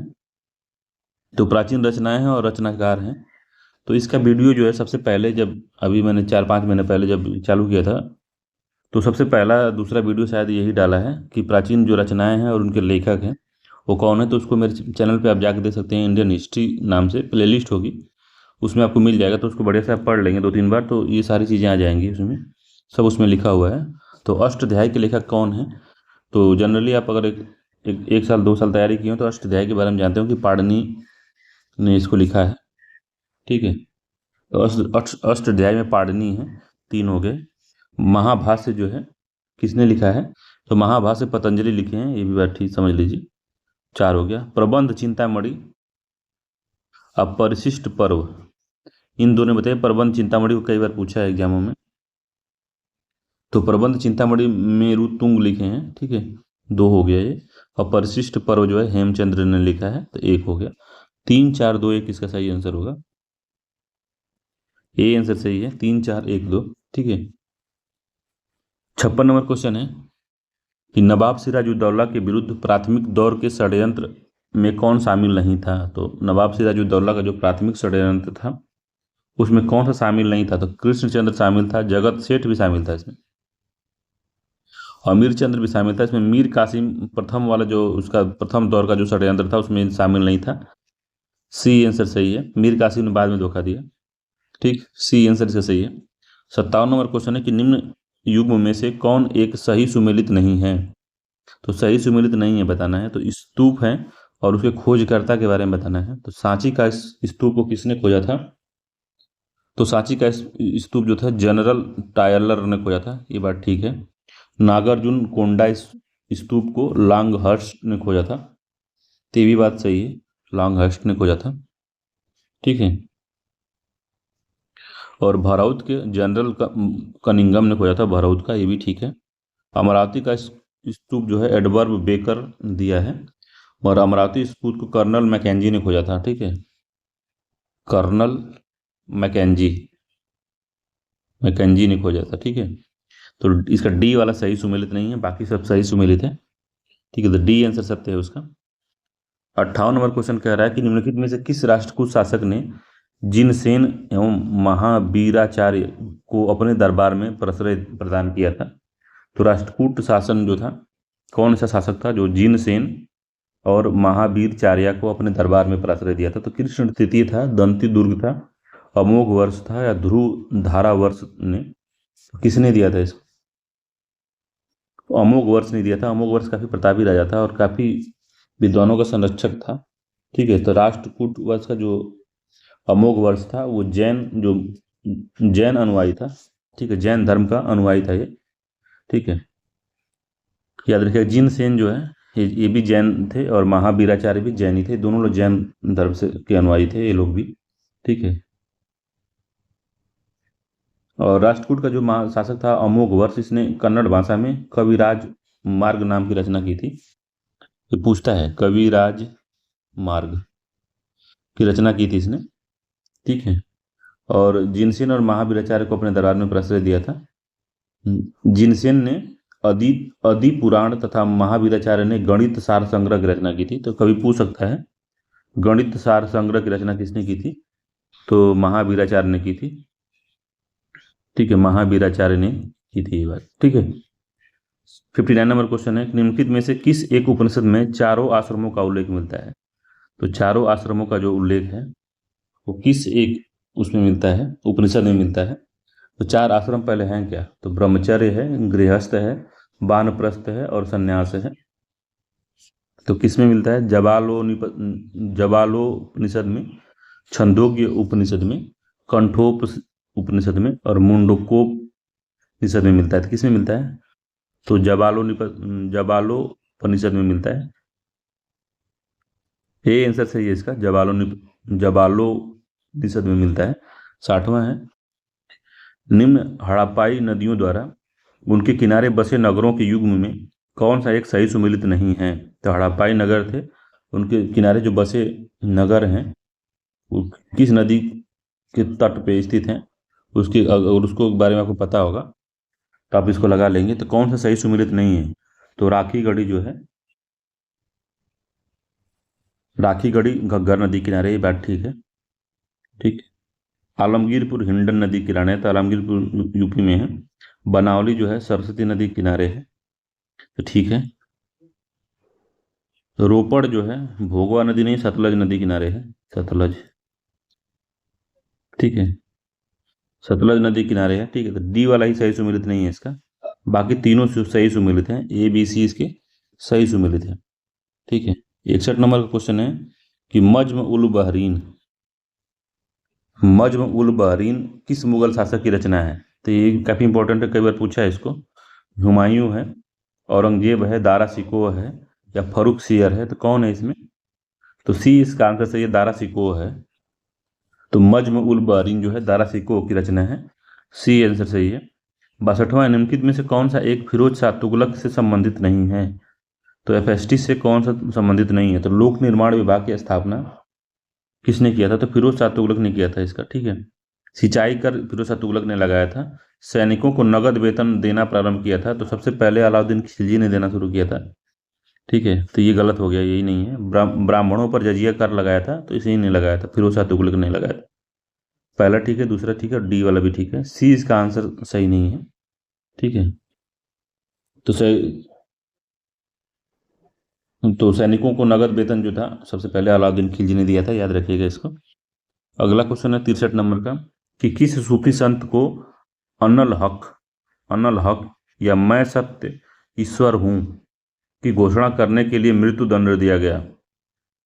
तो किस सूफी संत को अनल हक अपने आप को अनल हक घोषित किया, अनल हक या मैं सत्य हूं या ईश्वर हूं घोषणा किया, तो उसको मृत्यु दंड दे दिया गया। तो कौन था, तो रबिया नहीं था, अल गजाली नहीं थे, मंसूर बिन हल्लाज थे, इसका सी आंसर सही है, मंसूर बिन हल्लाज थे, इनको दिया गया था, ठीक है। तो कौन, इसको इनको दे दिया गया था, ठीक है। तो इसका सी आंसर सही, ठीक है। तो ये ईरानी कवि थे, ईरानी सूफी संत थे, कवि नहीं थे, ईरानी सूफी संत थे। 64 नंबर क्वेश्चन है कि किस मध्यकालीन शासक ने बूलर झील में एक कृत्रिम द्वीप जैना लंका निर्माण किया था। तो जैना लंका किसने निर्माण करवाया था, तो सिकंदर शाह ने, जैनुल अबादीनी ने कराया था, ठीक है। जैनुल अबादीनी ने एक काम किया था, बूलर झील में कृत्रिम द्वीप जैना लंका की स्थापना की थी। तो इंपॉर्टेंट है ये, बी आंसर सही है इसका, ठीक है, बी वाला सही है, जैनुल अबादीनी है, ठीक। 65 नंबर क्वेश्चन है कि निम्नलिखित कथनों पर विचार कीजिए, और कथन और कारण वाला क्वेश्चन है, याद रखिएगा। तो कथन कह रहा है कि भारत में राष्ट्रीय आंदोलन के विकास में जाति प्रथा को कमजोर करने में महत्वपूर्ण भूमिका निभाई। तो भारत में राष्ट्रीय आंदोलन के विकास ने जाति प्रथा को कमजोर करने में महत्वपूर्ण भूमिका निभाई, ये बात कह रहा है ये, तो बिल्कुल बात सही है। दूसरा है कि राष्ट्रीय आंदोलन उन तमाम संख्याओं का विरोधी था जो भारतीय जनता को बांटकर रखती थी। तो ये बात सही है कि राष्ट्रीय आंदोलन उन तमाम संस्थाओं के विरोधी थे, वो संस्था जो कि भारतीय जनता को बांटती थी, जातिवाद के नाम पे या धर्म के नाम पे बांटती थी, उनके विरोधी थी ये राष्ट्रीय आंदोलन, ये बात बिल्कुल सही है। तो दोनों ही कथन सत्य है, और जो आर है ए की व्याख्या करता है, ए आंसर इसका सही है, ठीक। 66 नंबर क्वेश्चन है कि डॉक्टर बी आर अम्बेडकर द्वारा प्रकाशित समाचार पत्र मूक नायक किस भाषा में था। तो भीमराव अम्बेडकर द्वारा प्रकाशित मूक नायक किस भाषा में था ये पत्र, तो अंग्रेजी में नहीं था, ये मराठा बंगला में भी नहीं था, हिंदी में भी नहीं था, ये मराठी भाषा में था। डी आंसर सही है, यह मराठी भाषा में था। ठीक। इसका प्रारंभ जो था 31 जनवरी 1920 में प्रारंभ कर दिए थे इसका। 66वां है, निम्नलिखित कथनों पर विचार कीजिए। पहला है अंग्रेज डच के बाद भारत आए थे। तो PDEF, PDF नॉर्मल भाषा में समझिएगा। P से पुर्तगाल हो जाएगा, D से डच हो जाएगा, E से इंग्लैंड वाले हो जाएगा, अंग्रेज हो जाएगा, यफ से फ्रांस हो जाएगा। तो पूछ रहा है कि अंग्रेज डच के बाद भारत आए थे, तो अंग्रेज जो थे डच के बाद भारत आए थे, ये बात सही है पहला। ठीक है। दूसरा है कि ईस्ट इंडिया कंपनी की स्थापना डच ईस्ट इंडिया कंपनी से पूर्व हो चुकी थी। तो ईस्ट इंडिया कंपनी की स्थापना डच कंपनी से पूर्व हो चुकी थी। ठीक है। तो अंग्रेजी ईस्ट इंडिया कंपनी की स्थापना 1600 ईस्वी में हुई थी, याद रखिएगा। 1600 ईस्वी में, इसको जो बेसिक कहीं भी पढ़े होंगे तो इसको पढ़ाया जाता है। तो 1600 ईस्वी में हुई थी, ये बात ठीक है। मगर जो डच ईस्ट इंडिया कंपनी थी उसकी स्थापना 1602 में हुई थी। ठीक है। तो क्या हुआ, ईस्ट इंडिया कंपनी की स्थापना पहले हुई, डच ईस्ट इंडिया कंपनी के बाद में हुई, मगर पहले डच आ गए थे। ठीक है। तो दोनों ही कथन इसमें सत्य दिया हुआ है, सी इसका आंसर सही है, दोनों ही कथन सत्य हैं। ठीक। अगला क्वेश्चन कहता है कि निम्नलिखित में से किस वायसराय के समय सर रिचर्ड स्ट्रेची की अध्यक्षता में प्रथम अकाल आयोग की स्थापना की गई थी। तो प्रथम अकाल आयोग, अगर आपको थोड़ा सा इसका डेट पता होगा, अगर डेट पता होगा अकाल आयोग का तो आप लगा सकते हैं। तो स्ट्रेची आयोग जो था 1880 के आसपास में बना था।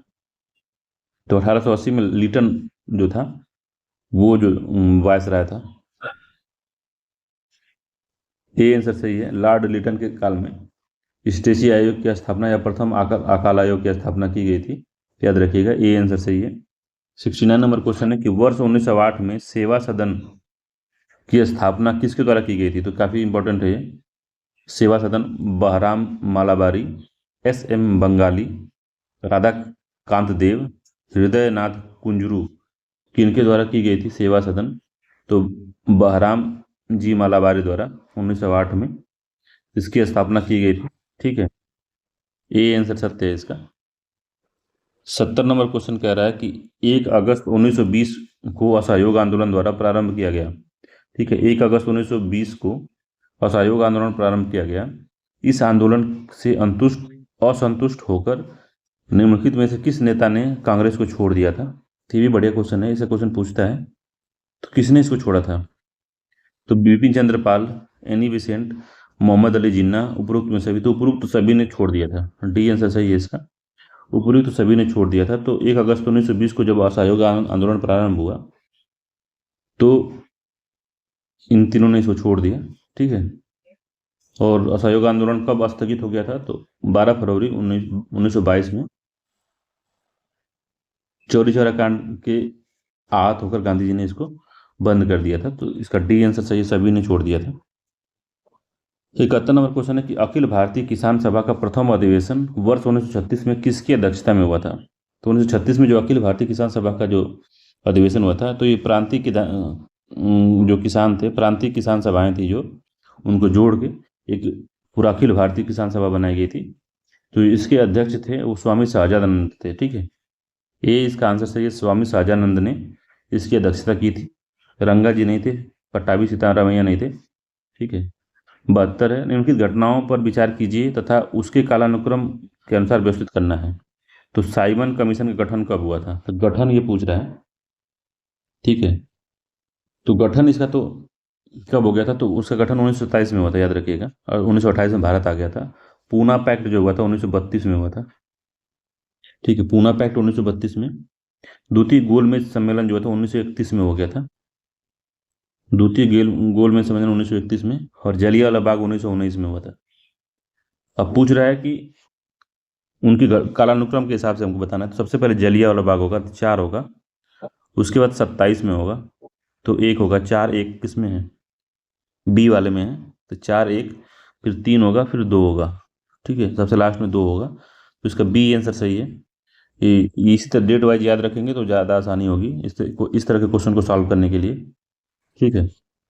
अगला 73 नंबर क्वेश्चन है कि निम्नलिखित युग्म में से कौन सा सही सुमेलित नहीं है। तो सही सुमेलित नहीं है बताना है। तो पहली पुस्तक है bunch of old letters, Jawaharlal Nehru ने लिखा था इसको, ये बात ठीक है।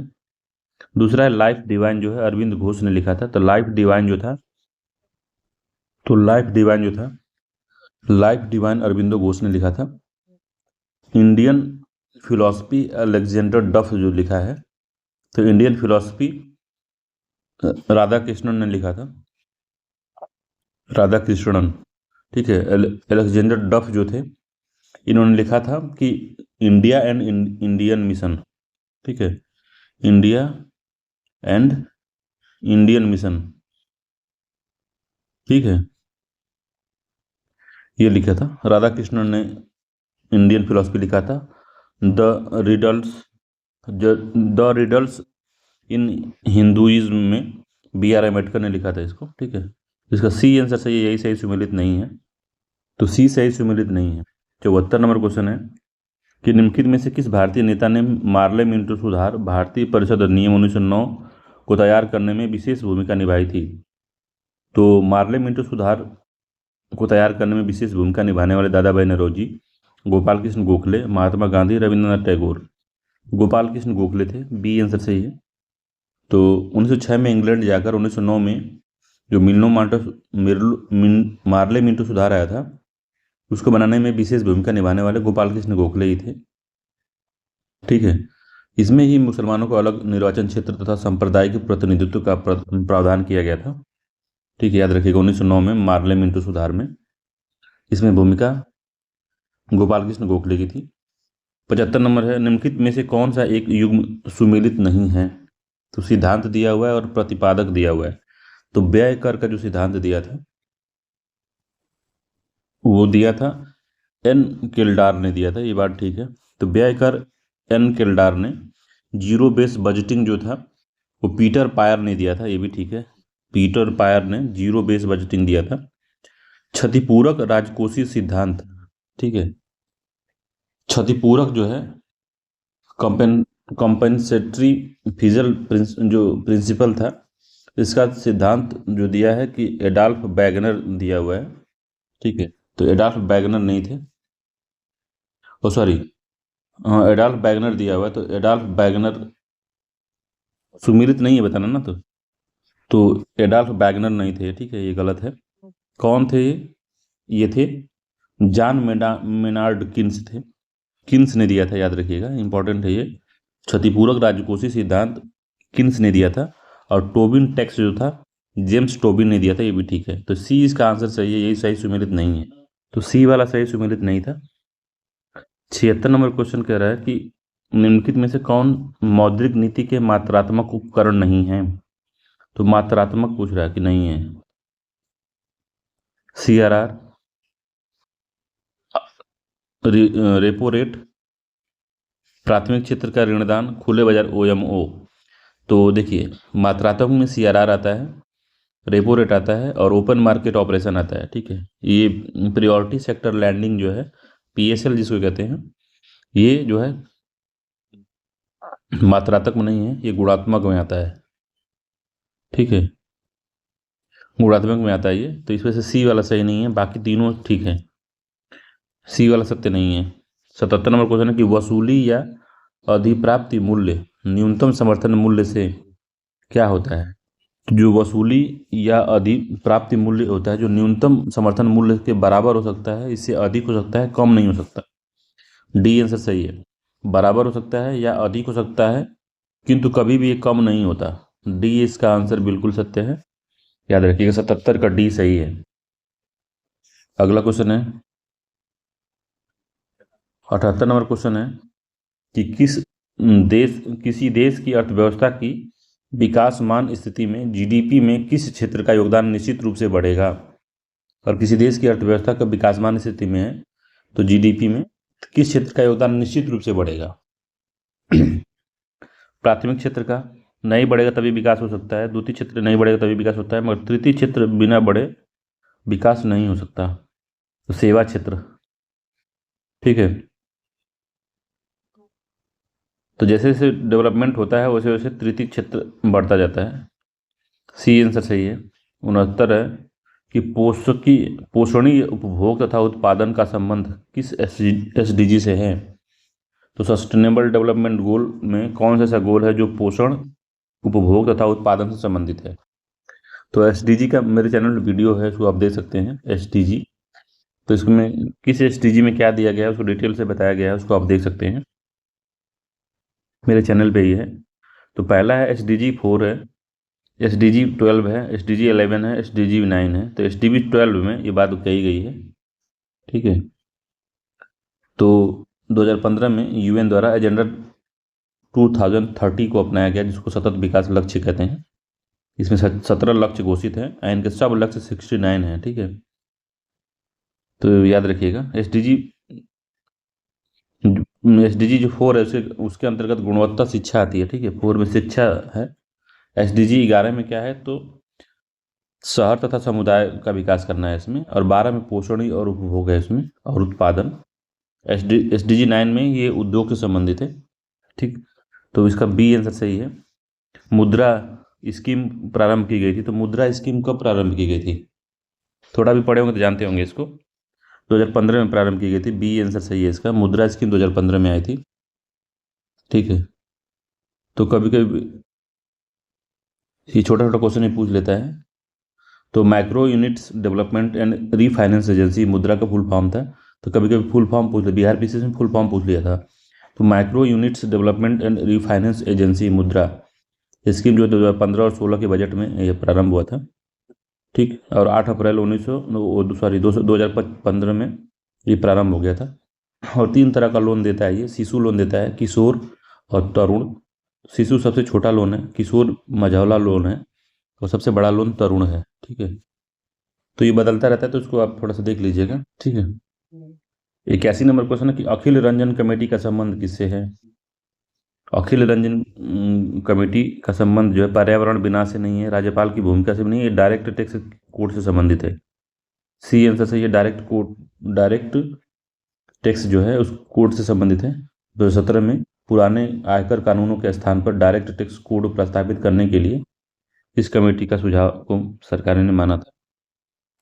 तो अखिल रंजन समिति के बारे में पूछ सकता है। 82 नंबर क्वेश्चन है, संगठन दिया हुआ और उसकी स्थापना दी गई है। तो ये भी इकोनॉमिक्स वाला अगर चैप्टर में आपने नहीं देखा है, इंडियन इकोनॉमी नाम से प्लेलिस्ट है, उसमें 4-5 घंटे का एक वीडियो है। पूरा टोटल जितना यूपीपीसीएस में जितना भी क्वेश्चन पूछा है इंडियन इकोनॉमी का सारा कवर है उसमें संगठन और उसकी स्थापना वर्ष बिल्कुल डिटेल से पढ़ाया गया है। उसका अगर एक बार नोट्स बना लेते हैं तो उससे बाहर एग्जाम में पूछे गए नहीं, ठीक है। तो उसको आप वहाँ से देख सकते हैं। तो IDBI 1964 में, ये बात बिल्कुल सही है, 1964 में बना था, ठीक है। सही सुमेलित नहीं है हमको बताना है। तो IFCI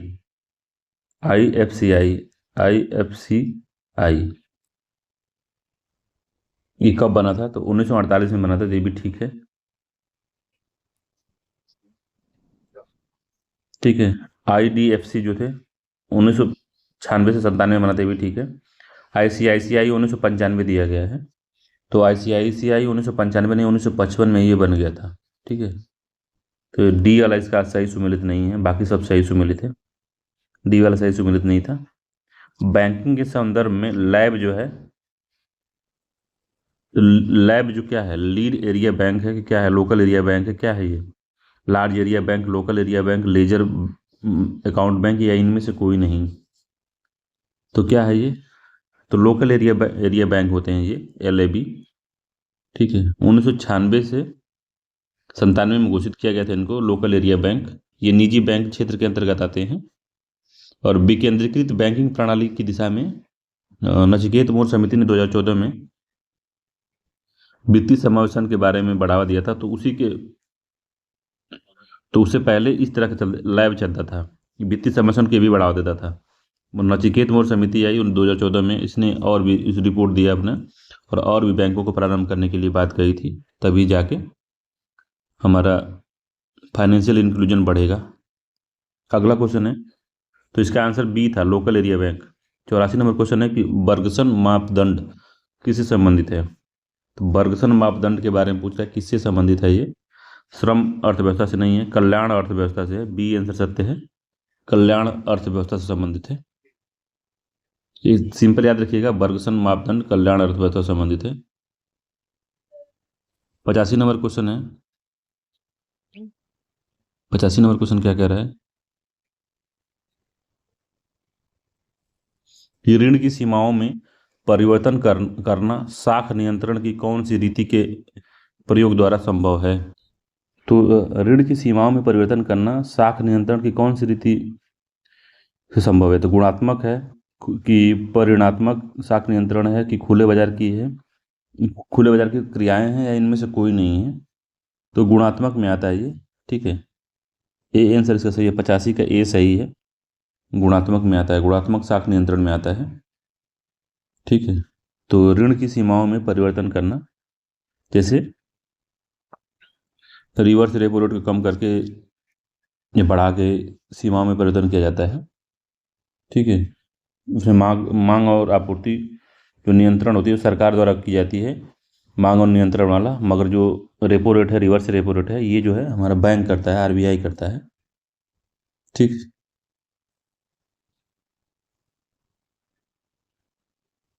ये गुणात्मक में रेपो रेट नहीं आता है, सॉरी, इसमें थोड़ा सा गड़बड़ हो गया।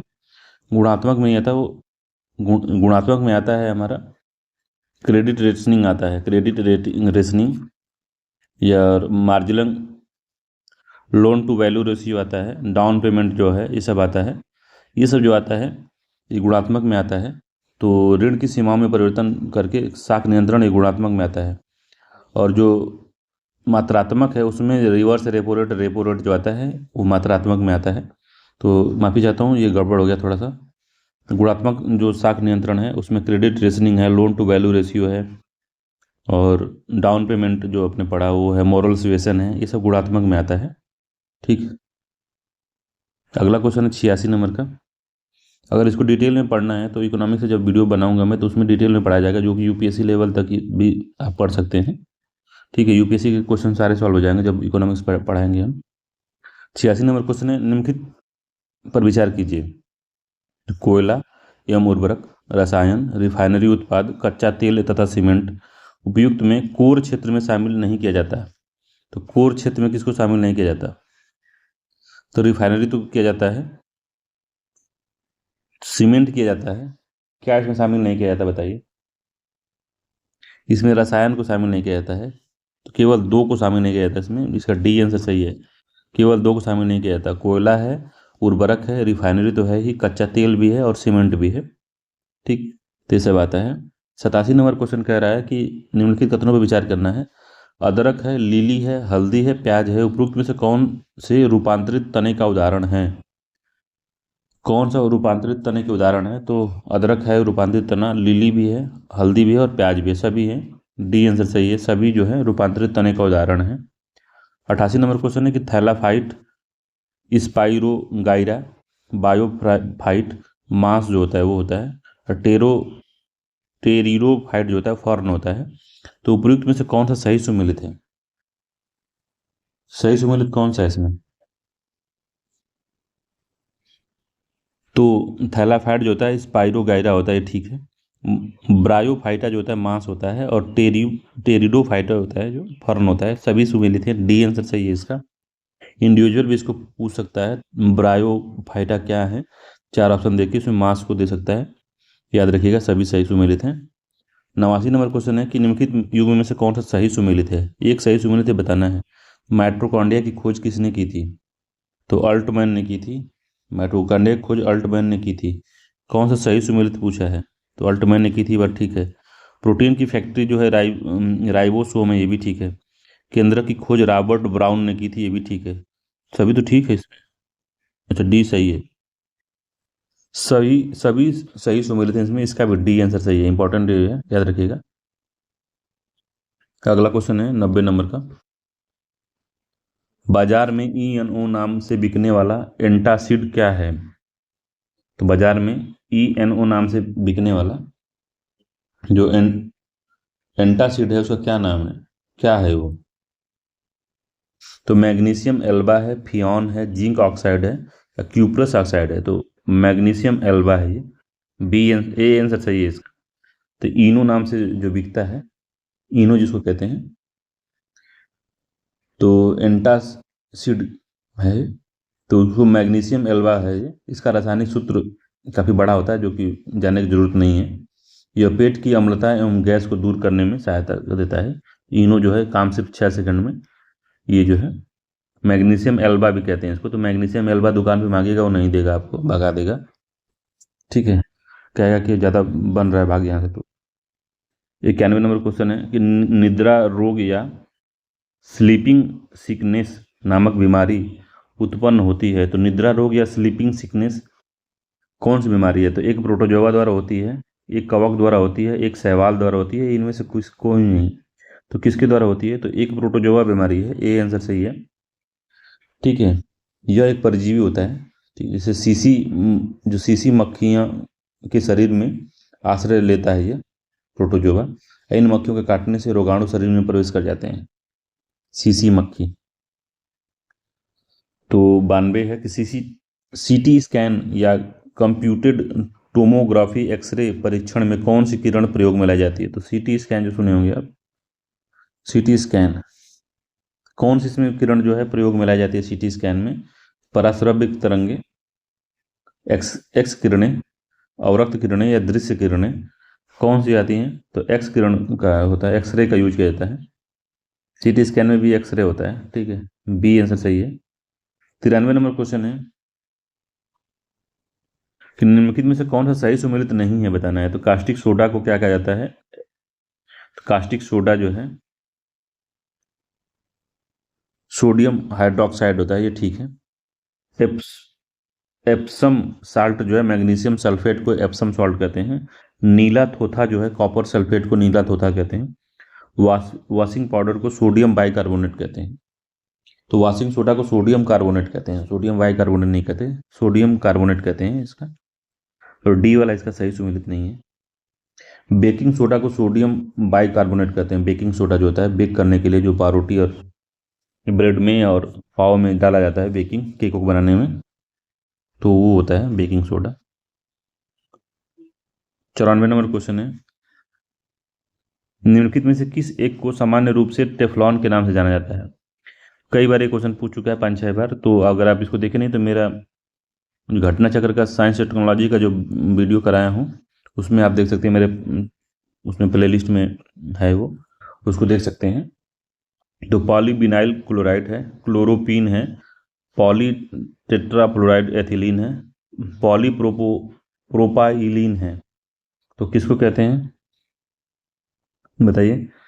94 का सी है कि पॉलीटेट्राफ्लोरो एथिलीन को क्या कहते हैं? टेफ्लॉन कहते हैं। ठीक है, इसका उपयोग क्या नॉन स्टिक बनाने में किया जाता है। टेफ्लॉन का यूज नॉन स्टिक बर्तन बनाने में किया जाता है, न चिपकने वाली कढ़ाई या तावे के निर्माण में। ठीक है, 95 नंबर क्वेश्चन है कि मानव के संपूर्ण शरीर या अंगों में असामान्यता या विकृति का पूर्णतः सही पता लगाने के लिए किसका प्रयोग किया जाता है? मानव शरीर के या अंग के असामान्यता या विकृति का पूर्णतः सही पता लगाने के लिए क्या किया जाता है?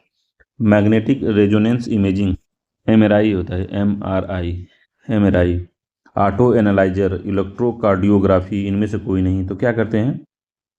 तो एमआरआई किया जाता है, मैग्नेटिक रेजोनेंस इमेजिंग किया जाता है, एमआरआई। ए आंसर सही है। ठीक है, अगला क्वेश्चन है 96 नंबर का, कह रहा है कि निम्नलिखित युग में से कौन सा सही सुमेलित नहीं है? तो संस्थान दिया हुआ और स्थान दिया है, पूछ रहा है कौन सा सही सुमेलित है। सही सुमेलित नहीं है, बताना है। तो सेंट्रल लेप्रोसी इंस्टीट्यूट आगरा में है, ठीक है। राष्ट्रीय मानसिक विकलांगता संस्थान हैदराबाद में भी ठीक है। उच्च रक्षण पशु रोग प्रयोग संस्था है वो भोपाल में भी ठीक है। तो राष्ट्रीय दृष्टिहीन संस्था जो है नई दिल्ली दिया हुआ है, तो देहरादून में है ये, देहरादून। ठीक है, तो डी आंसर इसका सही सुमेलित नहीं है। 97 नंबर क्वेश्चन है, निम्नलिखित में से कौन सा एक सही सुमेलित नहीं है? तो सही सुमेलित क्या नहीं है भाई इसमें? तो कलाई की अस्थि, कार्पल्स कहते हैं उसको, उपस्थित उपस्थित उपास्थि के चारों ओर पाई जाने वाली झिल्ली को कॉन्ड्रियम कहते हैं। तो सही सुमेलित नहीं है, तो यही सही सुमेलित नहीं है, बी वाला। तो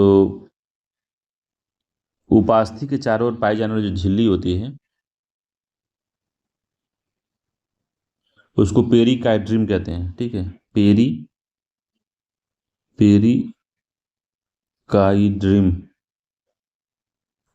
पेरिकांड्रियम कहते हैं, काइड्रियम नहीं, कांड्रियम, पेरिकांड्रियम।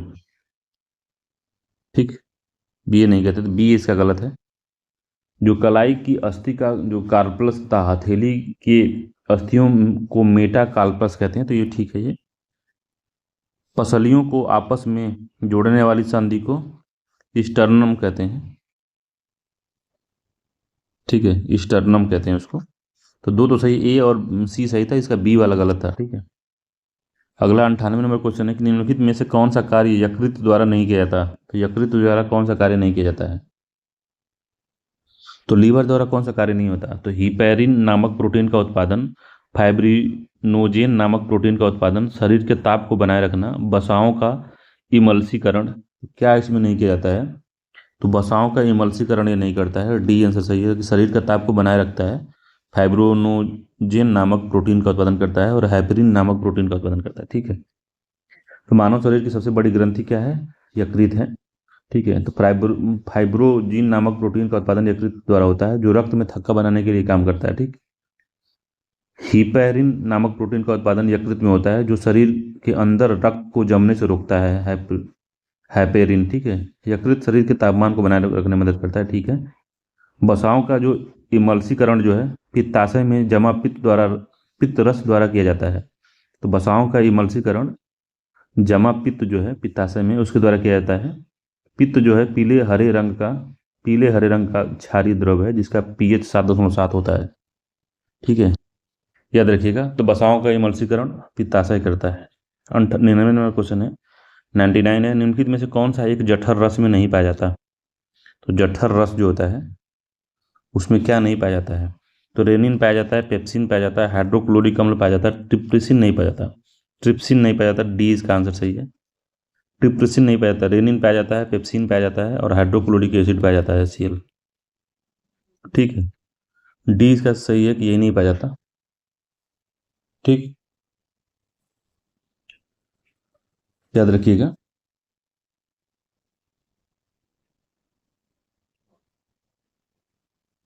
ये एंजाइम है, ट्रिप्सिन जो है एंजाइम है।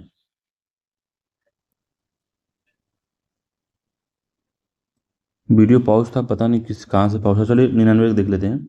99 में निम्नलिखित में से कौन सा एक जठर रस में नहीं पाया जाता? तो रेनिन पाया जाता है जठर रस में, पेप्सिन पाया जाता है और हाइड्रोक्लोरिक अम्ल पाया जाता है। ठीक है, ट्रिप्सिन नहीं पाया जाता, ट्रिप्सिन नहीं पाया जाता। ट्रिप्सिन जो है अग्नाशय से निकलता है, अग्नाशयी एंजाइम है ये ट्रिप्सिन। ठीक है, 100वां है, निम्नलिखित कथनों में से कौन सा असत्य है? तो जीन अनुवांशिक क्रिया की मूल इकाई है, ये ठीक है। असत्य पूछा है तो पहला सत्य है, यह RNA में पाया जाता है, तो ये गलत है। यह DNA में पाया जाता है, तो इसका बी वाला असत्य है, तो बी आंसर सही होगा 100वें का। ठीक है, तो 100वें का बी सही है। अगला क्वेश्चन है, रीजनिंग वाला आ गया है, तो इसमें दिशा वाला क्वेश्चन है, तो दिशा बता देते हैं पहले। तो इधर पूरब होता है, इधर पश्चिम होता है, ऊपर उत्तर होता है, नीचे दक्षिण होता है, याद रखिएगा। अब मैं इसको सॉल्व करूंगा तो इसी बेस पे सॉल्व करूंगा। ठीक है, तो रवि ने पूर्व की ओर चलना प्रारंभ किया और 1 किलोमीटर चलने के उपरांत वो दक्षिण की ओर मुड़ जाता है। तो रवि जो है पूर्व की तरफ 1 किलोमीटर चला, ठीक है, और पुनः दक्षिण की तरफ मुड़ गया और 5 किलोमीटर चला, तो दक्षिण की तरफ मुड़ के 5 किलोमीटर चला है ये। ठीक, पुनः वह पूर्व की ओर मुड़ गया था, पुनः वह पूर्व की ओर मुड़ गया है, पूर्व इधर ही था, मुड़ता है और 2 किलोमीटर चलता है, 2 किलोमीटर चल गया। अब यहाँ अपने पॉइंट से ये लगभग 3 किलोमीटर चल गया, 1 किलोमीटर ये वाला और 2 किलोमीटर ये वाला। ठीक है, 3 किलोमीटर चला जा चुका है, याद रखिएगा इस बात को। अंतिम बार वह उत्तर की ओर मुड़ता है और 9 किलोमीटर चलता है। अब उत्तर की ओर चल के 9 किलोमीटर चला है, तो देखिए, तो 5 किलोमीटर तो यहाँ हो जाएगा, क्योंकि 5 ये था, ये वाला 5 था, तो इतना जो है ये वाला भी, ये भी 5 होगा, ये 4 ऊपर होगा। ठीक है, तो 9 किलोमीटर पूरा टोटल जोड़ देंगे तो 9 किलोमीटर हो जाएगा, तो पूरा 9 किलोमीटर चलता है। अपने प्रारंभिक बिंदु से वह कितनी दूरी पे है? तो यहाँ से कितनी दूरी पे, यही पूछ रहा है। ठीक है, तो अभी यहाँ से और ये बताना है कि कितनी दूरी पे है। तो ये 2 था, तो यहाँ 2 हो गया, और ये जो था 1 था, ये तो 2 1 3 हो गया ये। तो टोटल ये 3 चला यहाँ पे और 4 यहाँ पे चला। ठीक है, तो अब पाइथागोरस प्रमेय लगा दीजिए। तो कर्ण पर का बना वर्ग शेष 2 भुजाओं के वर्गों के योग के बराबर होता है। तो वर्गों के योग के बराबर, तो 3 का स्क्वायर हो गया प्लस 4 का स्क्वायर हो गया, तो अंडर रूट हो गया, तो 9 हो गया, फिर 16 हो गया, अंडर रूट 25 हो गया, 5 हो गया। तो 5 किलोमीटर दूरी पे बी इसका आंसर सही है। ठीक है, ये दूरी जो है 5 किलोमीटर होगी। ठीक, तो बी आंसर सही है इसका 5 किलोमीटर, याद रखिएगा। अगला क्वेश्चन है, कह रहा है निम्नलिखित कूट भाषा में 1 5 7 8 9 को XTZAL और 4 3 4 6 को NPSU लिखा जाता है, तो उसी कूट भाषा में इसको क्या लिखा जाएगा। ठीक है, इसको क्या लिखा जाएगा बताना है। तो देख लेते हैं। तो 1 5 7 8 9, तो देखिए, तो 1 का मान x हो जाएगा, 5 का मान t हो गया, 7 का मान जो है z हो गया, और 8 का मान a हो गया, और 9 का मान l हो गया। तो इस तरह से 4 का मान n हो गया, 3 का मान p हो गया, और 4 का मान फिर से यस हुआ, और 6 का मान u हो गया। ठीक है, 4 कहाँ हो गया, ये 2 है, इंग्लिश वाला में देखेंगे 2 है, 2 3 4 6 है। ठीक है, तो n हो गया, 2 n होगा। ठीक, तो जो जो संख्या जो दी गई है उसी के आगे ये डिजिट देख लेंगे, डिजिट के आगे ये अक्षर लिख लेंगे। तो पूछ रहा है 2 3 5 4 9 क्या है, तो 2 क्या था, 2 n था, n हो गया। अभी 2 देखे थे ना, 2 n था। ठीक है, 3 क्या था, 3 p था, तो n p हो गया। 5 क्या था, तो 5 यहाँ देखे थे, 5 t था, तो t हो गया। और 4 क्या था, तो 4 यहाँ पे देखे थे, 4 यस था, तो यस हो गया। 6 क्या था, तो 6 कहाँ था, 6 यू था, तो यू हो गया। तो N P T S U, N N P T S U, यू था कि एल था, 9 दिया, 6 हम पढ़ रहे हैं, 9 दिया ये, तो 9 कहाँ है, तो 9 एल है। ठीक है, तो N P T S L, N P T S L, C इसका आंसर सही होगा। ठीक है, तो इस तरह से बस अक्षर को मिलाना था।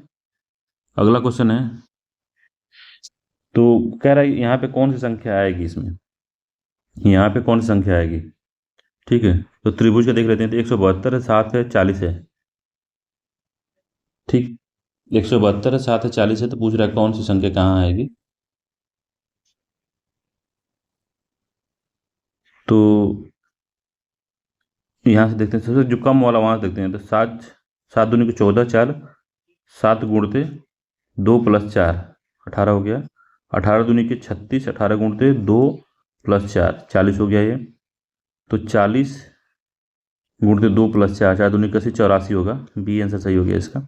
बड़े तरफ चलेंगे ज़्यादा गुणा करना पड़ता है आपको, तो छोटे वाले चलेंगे तो ज़्यादा कम गुणा करना पड़ेगा, आसानी से हो जाएगा। 84 इसका आंसर आएगा, बी इसका आंसर सही है। ठीक है, पूछ रहा है यदि 1 से 100 तक की सभी संख्याएं लिखते हैं तो कितनी बार 3 आएगा। तो 1 से 100 में कितनी बार 3 आएगा। तो ये तो आसान है, कितनी बार 3 आएगा।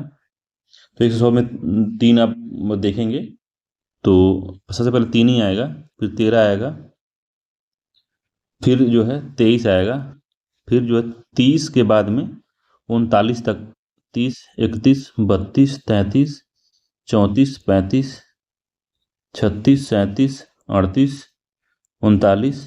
ठीक है, फिर 43 53 63 73 83 93। 1 2 3 4 5 6 7 8 9 10 11 12 13 14 15 16 17 18 19। ठीक है, तो क्या समझ में आया, कितनी बार आएगा, 19 नहीं 20 है ये। 1 2 3 4 5 6 7 8, ये 2 है ना यहाँ पे, 33, तो 20 होगा। तो सभी संख्याएं 20 बार आती हैं, 1 से 100 तक लिखेंगे तो 20 आएगा, ए आंसर सही है। अगर एक पूछेगा तो एक भी 20 बार आएगा, 2 3 4 9 तक 20 20 आएंगे। ठीक, 105 नंबर क्वेश्चन कि निम्नलिखित श्रृंखला को सही विकल्प द्वारा पूर्ण कीजिए। 3 2 6 8 18 40, तो किस तरीके से इसको लिखा गया है। तो इस तरह से तो मिल नहीं रहा, 3 के बाद 2 आ गया है, तो इससे चलिए 3 दूनी के 6, 3 गुणते 2, छत्री के 18, 3, 18 तिहाई 54, 18 चौक 72, 2 के बाद 3 आया और 18 गुणते 4 हो जाएगा, 18 चौक 72 आएगा। सी आंसर इसका सही हो जाएगा। ठीक है, 106 नंबर क्वेश्चन देखते हैं क्या है। कह रहा है कि पिता की आयु उसके 2 पुत्रों की आयु के योग की दोगुनी है। तो मान लेते हैं दोनों जो पुत्रों की आयु यक्स है, दोनों पुत्रों की आयु मानते हैं यक्स है, तो पिता की आयु कितनी हो जाएगी? 2x हो जाएगी। पिता का हो जाएगा 2x। 20 वर्ष पश्चात पिता की आयु दोनों पुत्रों की आयु के योग के बराबर हो जाती है। तो 20 वर्ष बाद तो 2x + 20 पिता की उम्र हो गई बराबर यक्स। अब 20 वर्ष बाद तो 20 पहले वाले का बढ़ेगा, दोनों पुत्र है ना, तो 40 हो जाएगा, ये तो x + 40 हो जाएगा। ठीक है, समझ में आ रहा है ना? ये तो x = कितना हो जाएगा? x = 20 आ जाएगा यहाँ पे। जब इसको इधर ट्रांसफर करके सॉल्व करेंगे तो x = 20 आ जाएगा। ठीक, तो पिता की क्या पूछा है? तो पिता की आयु दोगुनी है बराबर जाती है। तो पिता की वर्तमान आयु क्या है? तो पिता की वर्तमान आयु पूछ रहा है, तो ये वर्तमान आयु यही है। ठीक है,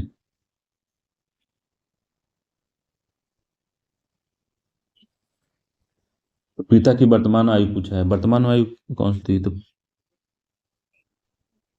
पिता की वर्तमान आयु ये नहीं है, 20 वर्ष बाद की, तो वर्तमान आयु से 2x है पिता की, तो x = 20 है तो 40 वर्ष है। ठीक है, तो 40 वर्ष इसका आंसर हो जाएगा, ए आंसर सही होगा, 40 वर्ष है। ठीक, इसको ध्यान से वीडियो रोक के अगर लगाएंगे तो आसानी से लग जाएगा, घबराइएगा नहीं। 107 नंबर क्वेश्चन है कि नीचे दिए गए शब्दों को सार्थक क्रम में व्यवस्थित करना है। तो प्रस्तुति है, संस्तुति है, आगमन है, चर्चा है, परिचय है। तो कैसे, सबसे सर्वप्रथम क्या होता है इसमें? तो सर्वप्रथम आगमन होता है किसी का। ठीक है, आगमन के बाद में क्या होगा? आगमन के बाद में क्या होगा? परिचय देगा अपना वो, कोई आया तो परिचय देगा ना पहले, तो 5 हो जाएगा। परिचय देने के बाद में वो प्रस्तुति करेगा, कोई चीज़ अपना प्रस्तुत करेगा, 1 होगा। फिर से प्रस्तुति के बाद में चर्चा होगी उस पर, फिर से संस्तुति होगी, 2 होगा। तो 3 5 1 4 2, 3 5 1 4 2, 3 5 1 4 2, ए आंसर सही है, 3 5 1 4 2 होगा। ठीक, अगला है उसे चुनिए जो अन्य तीनों से भिन्न है। तो उसे चुनना है जो अन्य तीनों से भिन्न है। ठीक है, तो 3 9 8 को जोड़ते हैं, क्या होगा? 3 8 9 8 17 3 20 हो गया। इसको जोड़ते हैं, 9 7 16 5 21 हो गया, 8 8 16 5 21 हो गया, 9 6 15 6 21 हो गया। ठीक है, तो पहला इसका गड़बड़ है, सब ए है, सब 21 21 है, ये 20 है, ए वाला इसका सही आंसर होगा। 109 नंबर क्वेश्चन है, निम्नलिखित समूह में से कौन सा इनमें नहीं है? तो कौन सा इनमें से नहीं है? आंख है, कान है, दांत है, ठुड्डी है। निम्नलिखित समूह में कौन सा इसमें नहीं है? तो आंख देखने के लिए, दांत खाने के लिए, कान सुनने के लिए, ठुड्डी कुछ करने के लिए नहीं था, डी इसका सही नहीं है, डी अन्य से भिन्न है। 110 नंबर क्वेश्चन है कि ए बी से अमीर है। तो कुछ नहीं करना है, मान लीजिए लंबाई की बात कर रहा है, तो ए जो है बी से अमीर है, तो बी छोटा होगा। ठीक है, सी ए से अमीर है, तो सी जो है ए से अमीर, तो बी से भी अमीर होगा। ठीक है, सी ए से अमीर है, सी जो है ए से अमीर है, डी जो है सी से अमीर है, तो डी सबसे अमीर है, तो डी हो गया है। ई सबसे ज़्यादा अमीर है, तो ई डी से भी अमीर है, तो ई सबसे अधिक अमीर है। अगर सभी को क्रम में बैठाया जाए तो किसका स्थान मध्य में आएगा? तो 1 2 3 4 5, तो 2 इधर से 2 इधर से, तो सी का जो मान है वो मध्य में आएगा, इसका डी आंसर सही है। सी का मान जो है वो मध्य में आएगा, तो 110वां का सी हो जाएगा। ठीक, इस तरह से आप आसानी से लगा देंगे। अगला क्वेश्चन है 111 नंबर क्वेश्चन है कि यदि किसी माह का चौथा दिन शनिवार है, किसी माह का चौथा दिन, तो पहला दिन क्या होगा? 1 2 3 4, तो चौथा दिन क्या है? शनिवार है। तो इसका दिन, पिछला दिन क्या होगा? शुक्र होगा, बृहस्पति होगा, तो जो 1 तारीख इसका जो है बुध होगा। तो किसी माह का पहला दिन बुध होगा। ठीक है, शनिवार है तो वह माह के 26वें दिन से 5वां दिन पहले कौन सा दिन है? तो 26वें दिन से 5 दिन पहले मतलब 21वें दिन का पूछ रहा है ये। तो क्या होगा? 21वें दिन का पूछ रहा है कि 20वें दिन का पूछ रहा है ये 5 दिन पहले। तो 21वां दिन जो है इसके 5 दिन पहले का, तो 21वां का 26वां आता है, उसके 5 दिन पहले मतलब 25वां, 24वां, 23वां, 3 दिन हो गया, 23वां, 22वां, 21वां, 1 2 3 4 5। ठीक है। तो यदि किसी माह का चौथा दिन शनिवार है तो शनिवार हो गया, शुक्रवार हो गया, बृहस्पतिवार हो गया, बुधवार हो गया। तो पूछ रहा 26वें दिन से 5 दिन पहले कौन सा दिन था? तो 1 2 3 4 5, 5 दिन पहले कौन सा दिन था? 5वां दिन पहले यहाँ का दिन पूछ रहा है ये। तो वो मंगलवार था। ठीक है, बी इसका आंसर मेरे ख्याल से सही होना चाहिए। वो मंगलवार था, क्योंकि बुधवार जो था 1 तारीख को था, ये पूछ रहा है 31 तारीख का मामला। मंगलवार होगा, इसका बी आंसर सही है। ठीक है, अगला क्वेश्चन है कि दिए गए वृत्त का क्षेत्रफल 36 पाई है, इसको 6 बराबर भागों में बांटा गया है, तो पी क्यू जो है चाप पी क्यू की लंबाई क्या होगी पूछ रहा है। ठीक है, तो अगर आपको वृत्त का क्षेत्रफल क्या होता है, पाई आर स्क्वायर होता है। वृत्त का क्षेत्रफल क्षेत्रफल जो होता है पाई आर स्क्वायर होता है। ठीक है, तो क्षेत्रफल दिया गया कि 36 पाई पहले से दिया हुआ है, बराबर पाई आर स्क्वायर दिया है। ठीक ठीक है, त्रिज्या से हम निकाल सकते हैं, पाई से पाई कट जाएगा और आर 36 दिया 6 हो जाएगा, क्योंकि वर्गमूल निकालेंगे 36 का तो 6 आएगा, तो आर इसका 6 निकल गया। ठीक है, तो वृत्त की परिधि क्या होती है? परिधि निकालना पड़ेगा, चाप निकालेंगे परिधि निकालना पड़ेगा। तो वृत्त की परिधि जो होती है 2 पाई आर होती है। परिधि जो होती है वृत्त की वो 2 पाई आर होती है। तो थोड़ा सा अभी इसका सूत्र अगर पता होगा वृत्त का तभी लगा पाएंगे इसको, नहीं तो छोड़ दिया जाएगा इसको। 2 पाई आर होता है। ठीक है, तो आर कितना दिया है? परिधि जो है 2 पाई आर, तो आर 6 है, तो परिधि हो गई 12 पाई। ठीक है, परिधि इसकी 12 पाई हो गई। तो चाप जो है 6वां भाग दिया है, तो 6 बराबर भागों में बांटा गया है, तो 6 बराबर भागों में, तो परिधि को 6 बराबर भागों में बांटा गया, तो 12 पाई/6 बराबर पी क्यू होगा। ठीक है, तो हो जाएगा ये 2 पाई आ जाएगा। ठीक है, कितना आंसर होगा? डी वाला आंसर होगा, 2 पाई इसका आंसर आ जाएगा। ठीक, आराम से इसको लगा लीजिए, 2 पाई होगा। 113 नंबर क्वेश्चन है कि एक परीक्षा में एक छात्र को सफल होने के लिए 45 अंक प्राप्त करने होते हैं, वह केवल 50 अंक प्राप्त करता है और 4 अंकों से फेल हो जाता है। तो 50 + 4 अंक, देखिए 45 अंक इसको प्राप्त होना है पास करने के लिए, 45%। ठीक है, तो 50 अंक पाया और 4 अंकों से फेल हो गया, तो जो 4 अंक है यही तो फेल हुआ है। तो 50 जो 54 है, 54 नंबर कितने के बराबर है? 45 डिग्री के, 45% के बराबर है। ठीक है, तो मानक टोटल जो अंक है वो यक्स है, तो यक्स का जो 45% है वो 54 है, तो 54/45 जब हम कर देंगे तो टोटल हमारा यक्स निकल जाएगा। यक्स कितना था ये? ठीक है, यक्स कितना था? तो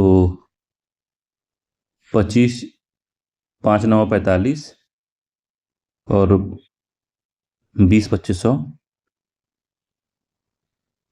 9 का 9 98, 9 छक्के 54, 6 दूनी 12, 120 नंबर का था। बी आंसर से 120 नंबर का था। सीधे पर समझना है कि जो 45% अगर पाता हो तो पास हो जाता, और वो 50 अंक पाया है और 4 अंक और पाता तो सफल हो जाता। 4 अंकों से असफल हो गया, मतलब +4 अंक वो पाता तो सफल हो जाता। तो सफल पाने होने के लिए 45% जरूरत थी, तो 54 नंबर जो 45% के बराबर है, तो यक्स का 54% मान लीजिए, यक्स का 45% 54 नंबर है, तो यक्स का 100% कितने नंबर के बराबर होगा? तो 120 नंबर के बराबर होगा, जो कि हमने निकाला है। तो बी आंसर सही हो जाएगा। ठीक ठीक है, अगला है, अगला क्वेश्चन है कि वित्तीय स्थिरता एवं विकास परिषद जिसकी स्थापना दिसंबर 2010 में हो गई थी, उसके अध्यक्ष होता है। तो वित्तीय स्थिरता विकास परिषद का अध्यक्ष कौन होता है, इसके बारे में आपको बताना है। तो केंद्रीय वित्त मंत्री होता है, इसका बी आंसर सही है। इंपॉर्टेंट है, याद रखिएगा। ये वित्त भारतीय रिजर्व बैंक का गवर्नर नहीं होता, पीएम भी नहीं होता, वित्त आयोग का अध्यक्ष भी नहीं होता, ये केंद्रीय वित्त मंत्री होता है। रोस्टो के आर्थिक विकास की प्रक्रिया को कितने चरण में बांटा जाता है? तो रोस्टो के प्रसिद्ध जो पुस्तक थी the stage of economic growth, तो उसमें जो थी आर्थिक विकास की प्रक्रिया को 5 भागों में बांटा जाता था, 5 चरण में। ए आंसर सही है इसका, 5 चरण में बांटा जाता था। ठीक है, काफ़ी उत्तर क्वेश्चन अगर आपको याद नहीं तो नहीं लगा पाएंगे, तो इसको छोड़ देना सही है एग्जामों में। तो रोस्टो एक वो थे, इकोनॉमिस्ट थे। इन्होंने प्रसिद्ध पुस्तक लिखी थी अपनी, the stage of economic growth, और नॉन कम्युनिस्ट मैनिफेस्टो इन्होंने बुक लिखी थी। उसमें 5 चरण बांटा था इन्होंने। पहला चरण था प्रारंभिक समाज, दूसरा था आत्मस्फूर्त की पूर्ववर्त अवस्था। इस तरह से इन्होंने 5 भागों में बताया था इसको।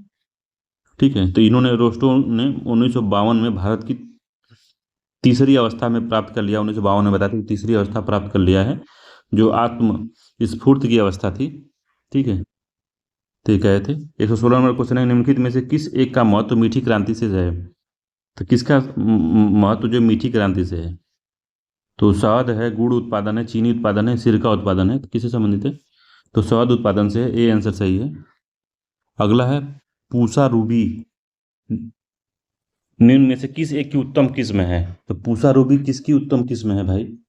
टमाटर की है, आलू की है, गोभी की है, भिंडी की है? तो टमाटर की है, ए आंसर सत्य है।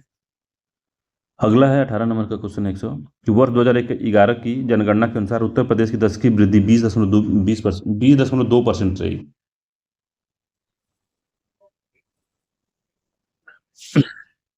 कौन सा कथन सत्य है बताना? तो पहला सत्य है, 20.2% रही है 2011 की जनगणना के अनुसार उत्तर प्रदेश की 10 की वृद्धि। 2011 की जनगणना के अनुसार उत्तर प्रदेश में सर्वाधिक 10 की वृद्धि वाला जिला गौतम बुद्ध नगर रहा है। तो ये भी ठीक है, दोनों ही कथन सही है, सी आंसर सही है इसका।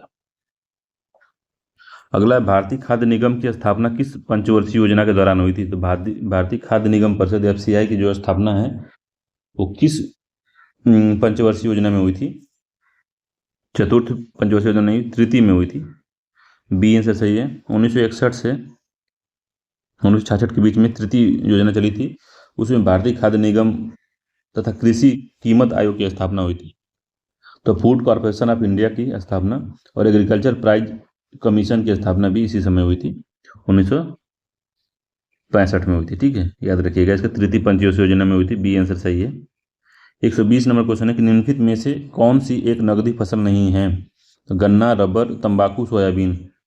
तो सोयाबीन जो है नकदी फसल है कि नहीं है बताइए? सोयाबीन नकदी फसल नहीं है, डी है। ठीक है, नकदी फसल में कौन कौन आता है? तो गन्ना, रबर, तंबाकू नकदी फसल में आती है, सोयाबीन नहीं आती, डी आंसर सही है। अगला क्वेश्चन है, अब 2023 का करंट अफेयर्स पूछा है मार्च अप्रैल का, तो इसको छोड़ देते हैं। जब एग्जाम डेट आएगी तो उस हिसाब का हम लोग करंट अफेयर्स देखेंगे। ठीक है, तो जो भी हमने देखा अभी काफ़ी बढ़िया बड़े क्वेश्चन थे इसमें, एकदम बहुत इसी तरह क्वेश्चन पूछता है और अच्छे क्वेश्चन थे। ठीक है, तो 120 क्वेश्चन हमने लगाया है। चलिए मिलते हैं हम नए टेस्ट में, तब तक के लिए धन्यवाद। और होली की सबको शुभकामनाएं। मैं विश करना भूल गया था सबसे पहले। ठीक है, तो होली की आपको परिवार को, आप सभी को होली की हार्दिक शुभकामनाएं। ठीक है, तो ये पूरा करंट अफेयर्स दिया हुआ है, तो इसको हम लोग जब नया करंट अफेयर्स आएगा, जब एग्जाम की डेट आएगी, उसे 1 साल पहले का पूरा करंट अफेयर्स कवर कर लेंगे। ठीक है, चलिए मिलते हैं अगले वीडियो में, तब तक के लिए धन्यवाद। अगर वीडियो आपको अच्छा लगे तो चैनल को सब्सक्राइब कर सकते हैं।